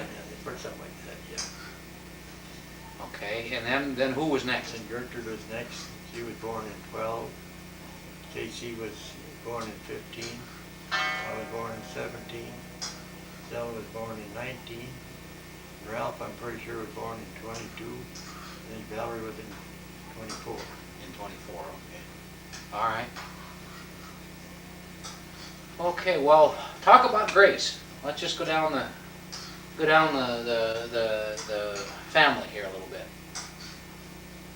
So She was a hired man. she was the hired man. Yeah. She was older, so when she was 10, 11 years old, she was driving the binder. She was by, okay, so she did a lot of the field work Yeah, and, she done a lot of it. She Is done that right? done most of it all. Her healthy old man. now where did she go to school? She went to school in Peaceful Valley for a while, and then they went to Dover. Then to Dover? Did they ever go to school here at St. Mary's? Well, she took a commercial course in 1925. They had a 2-year commercial course. She took that. Well, so she boarded down there at St. Mary's? No, we moved to town that winter. We were down where Shots are now. We rented a long house down there. Oh, Grandpa and Grandma, you guys moved into town? Yeah, but Grandpa was all the mail from Midway to Belfield at the time. Oh. And Ma was out there, and Grandma Kirchen was staying with us mostly all the time, taking care of his kids. Oh, okay. Ma would be in quite often, but, you know, it was... So you you came in the winter time then for school, and that's did the all you first kids go to school at St. Mary's then? No, the first in 1924, and why, J.C. and I was the first one. I was in the 2nd grade then. And you went to St. Mary's? Yeah, and I went my first year out to Dover, and 2nd and 3rd year we were at St. Mary's. But we only lived in there, well, we only lived in there, then we moved back out in 26 again. Yeah. Okay. So, but you stayed in town year round then, or? No, we were down, the school was out, but then we still lived in town. Oh, I mean, okay. we still had in town, we was out in the farm. So they basically rented that place down there That's just what for they you did. kids to stay Yeah. in when you were going to school? Yeah, that's right. Oh, okay. We had And a then couple- Grandma Kirchen was there to take care of you? Oh, We okay. had a couple milk cows in town there. Oh, okay. So then, Grace then, did she go all the way through high school or through? Grace didn't go to high school at all. Okay, She got that 2-year commercial course they call it. okay. And from there, she went to work at Midway. That was had a post office and general store. Oh, okay. She worked there. She worked there, and then where did she Then meet Roy? Right there, used to work for Elmer Max. Okay. Yeah, Elmer Max had a hotel there and stuff at Midway at the time. And, Roy was a farmhand. I think he was working for Elmer or something or other. And they got married, and they lived on the field house place. for a while, and then they moved up to Kitlin's house, and they lived there. Here in town? No, that's out on the farm. Oh, okay. I mean, out near the edge of the Badlands. Oh, And then, that was during the real rough years. And, then he finally moved back to Kansas City, Missouri. That's where he was carpenter. is what was. he was carpenter, yeah. Okay. He was done real good. Okay. So they tried to farm after they got Tried married? to, but it was You just, losing proposition Yeah. right during that rough time. right during the Depression? Yeah, couldn't make it. Well, there was no way, Mhm. people were usually moving out west. Everybody was leaving, yeah. So, now how many kids has Grace got? 3. 3? You know, Ray, he died with a brain tumor or something like that. The 2 girls, one is living out there in Kansas, near Kansas City on a little farm. What, was that Dottie or? That was Dottie, yeah. And then who's the other one? Pat. Pat, okay. Where is she about? Florida right now. Florida. Pat's in Florida? Yeah. Yeah. Okay. Well, we can come back to this now. Gertrude, did, She graduated from Dover, didn't she? You mean 8th grade, Yeah. I suppose? She went, Yeah, yeah, she was. she didn't quite finish her high school here. No, she went 3 years to high school in here. oh, okay, so she got, okay. So, but she went, then she would have went to St. Mary's then too while you guys were living here? Yeah, sure, she went to grade. Okay, She might even graduated. No, she couldn't have gone, could she? okay. You know, it's funny, It's been a long time ago. Well, the Depression hit about that time. She couldn't finish, she couldn't go on. Uh-huh. Well, that was it. She Yeah, wanted to be a nurse. She must have graduated at Dover. She had to graduate at Dover, I'm sure.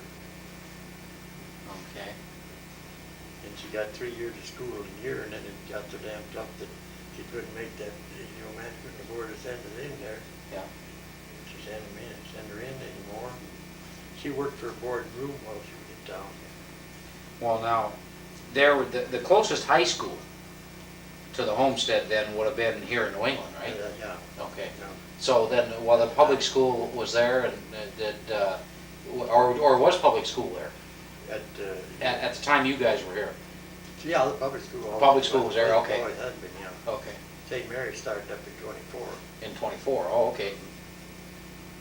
Did you guys have nuns here then too? Oh, yeah. Was that right? Yeah. We used to be bored there the first year.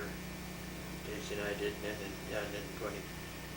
Then the next year we rented that family place down Okay. there.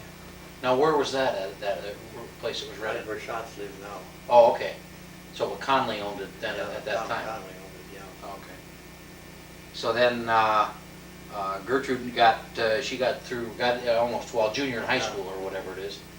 And she got her course here, graduated from, it's from this home, what do you call it?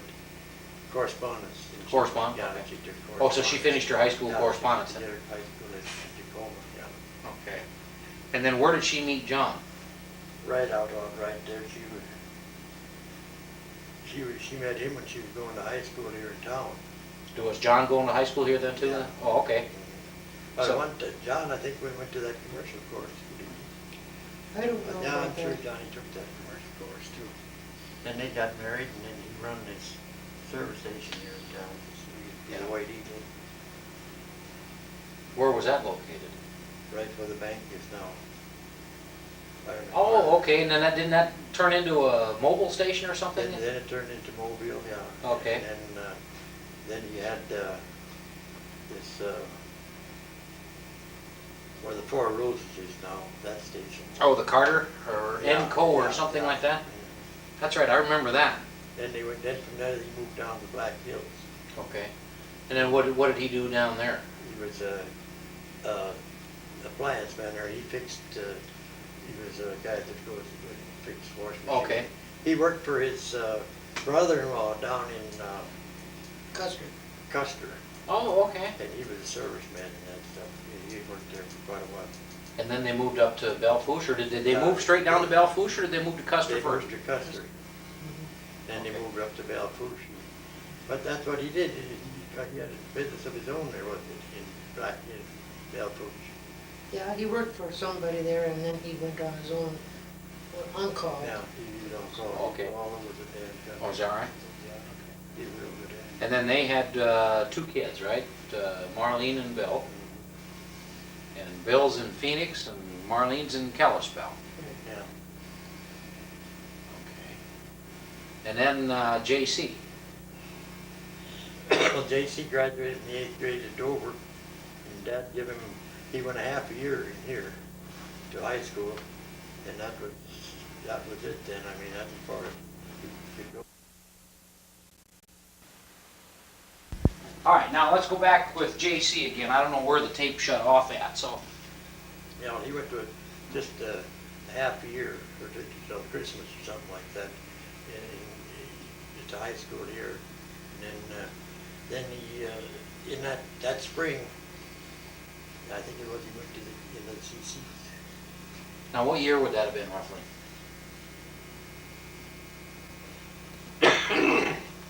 Oh, Lord.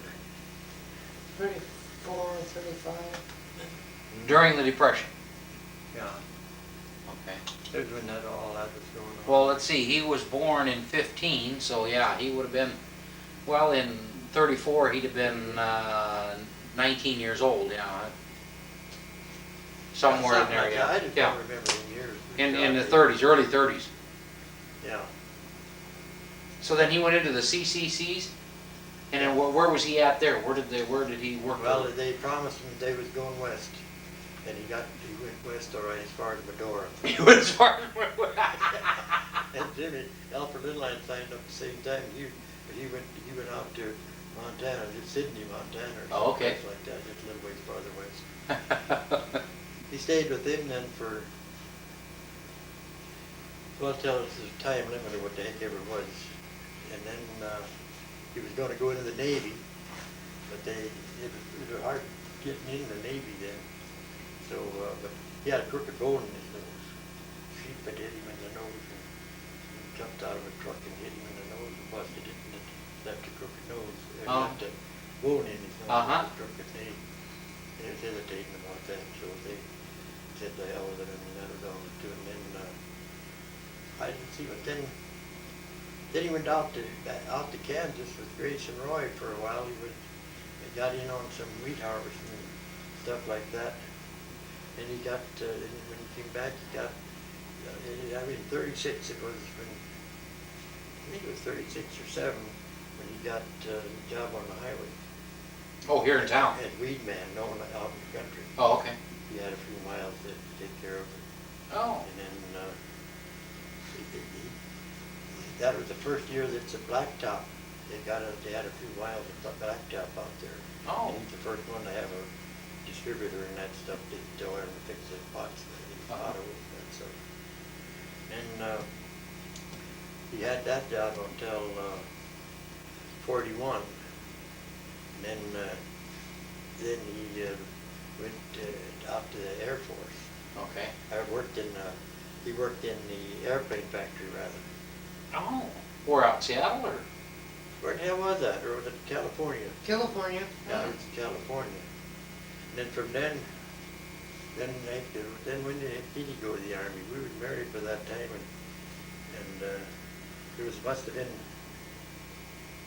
yeah, he He went in probably the went Army, about a he year went in the later. Army in October in 41, because that's when I started for the highway department, and I took his job when, Oh, you took it? Oh, okay. yeah, see, that's how I got. Oh, that's how you started with him then. In those days, you know how to get a job like that to P.O. Johnson. He was a committee man for the Democrat Party, and they called these guys weed men.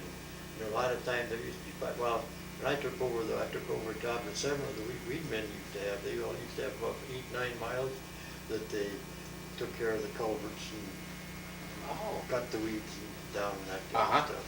So it's just political job, what it was there. Oh. But then he went into the Air Force. Now, did he get drafted or did he enlist?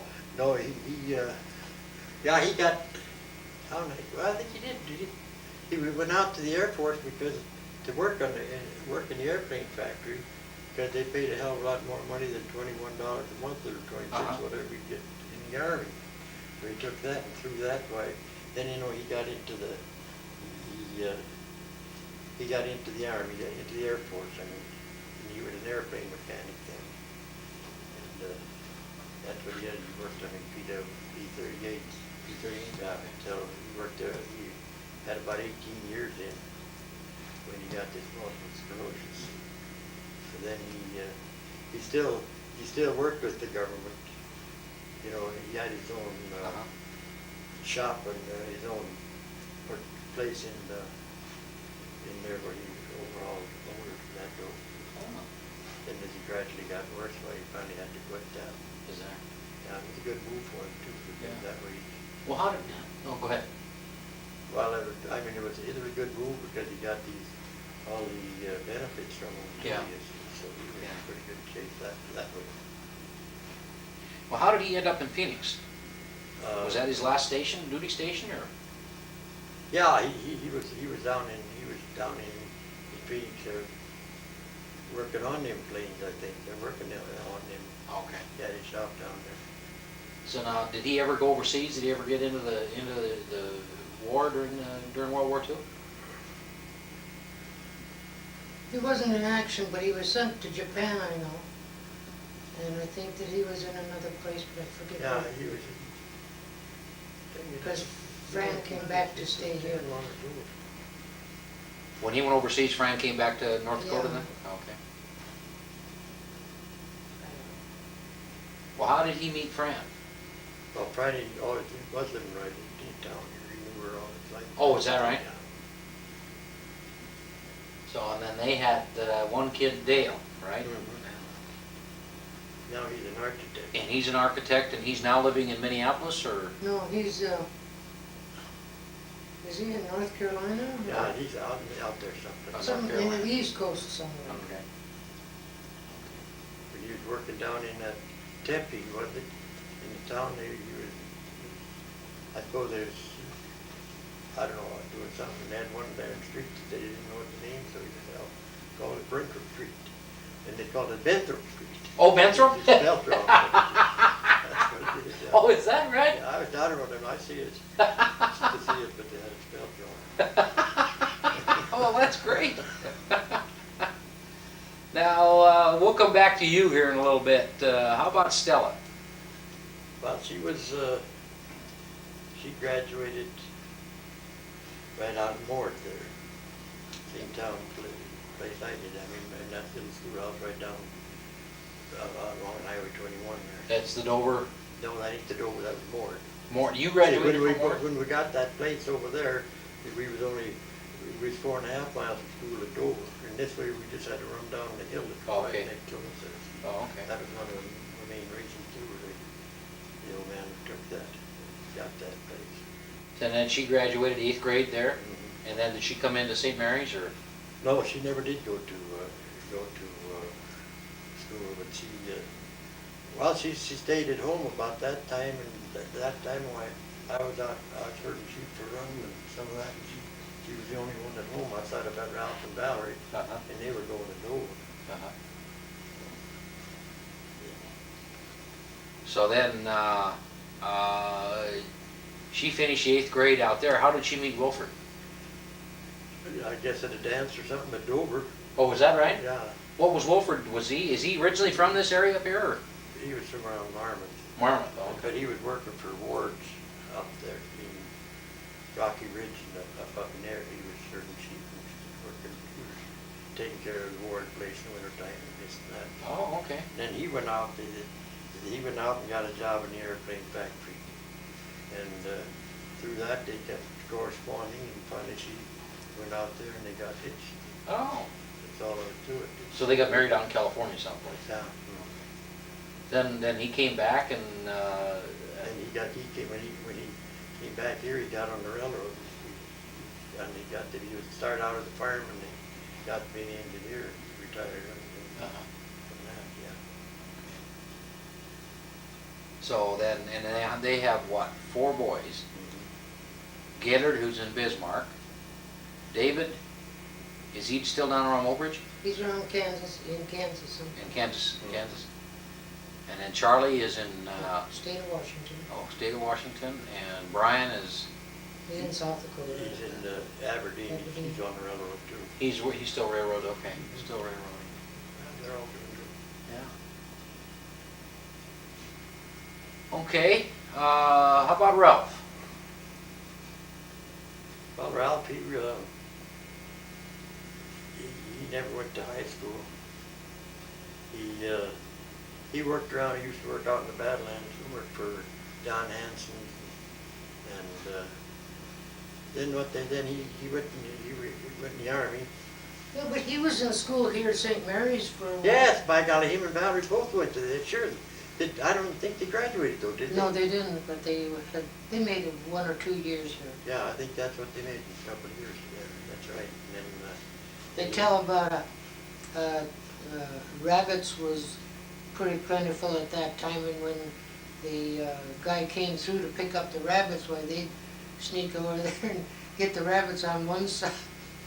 He's sneaking the rabbits off of one side of the truck while the guy was loading on the other side, and then they'd resell them again, had a little pocket money.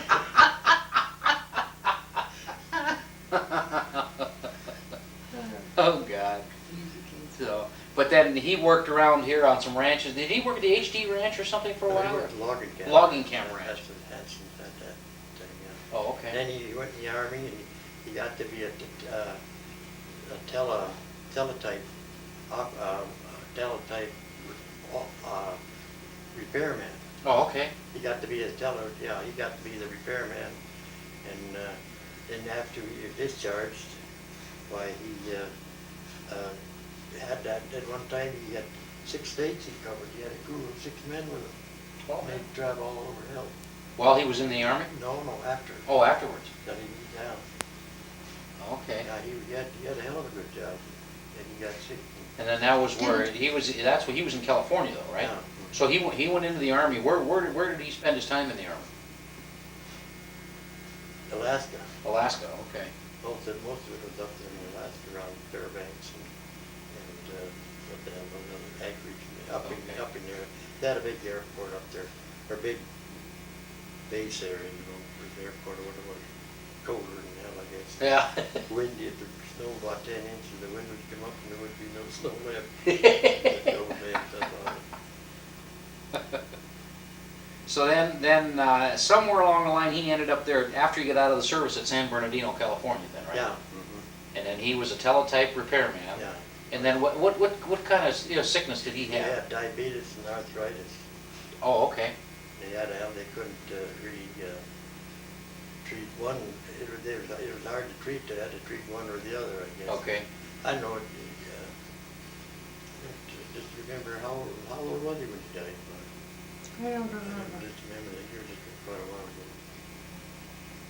So he spent after he got out of service, and he spent the rest of his career out there in San Bernardino. Right, and he was in California there for quite a while. Finally, why he got he was government was taking care of him. See, they put him in that government home or whatever it was. Now, how about Valerie? Well, his is about the same.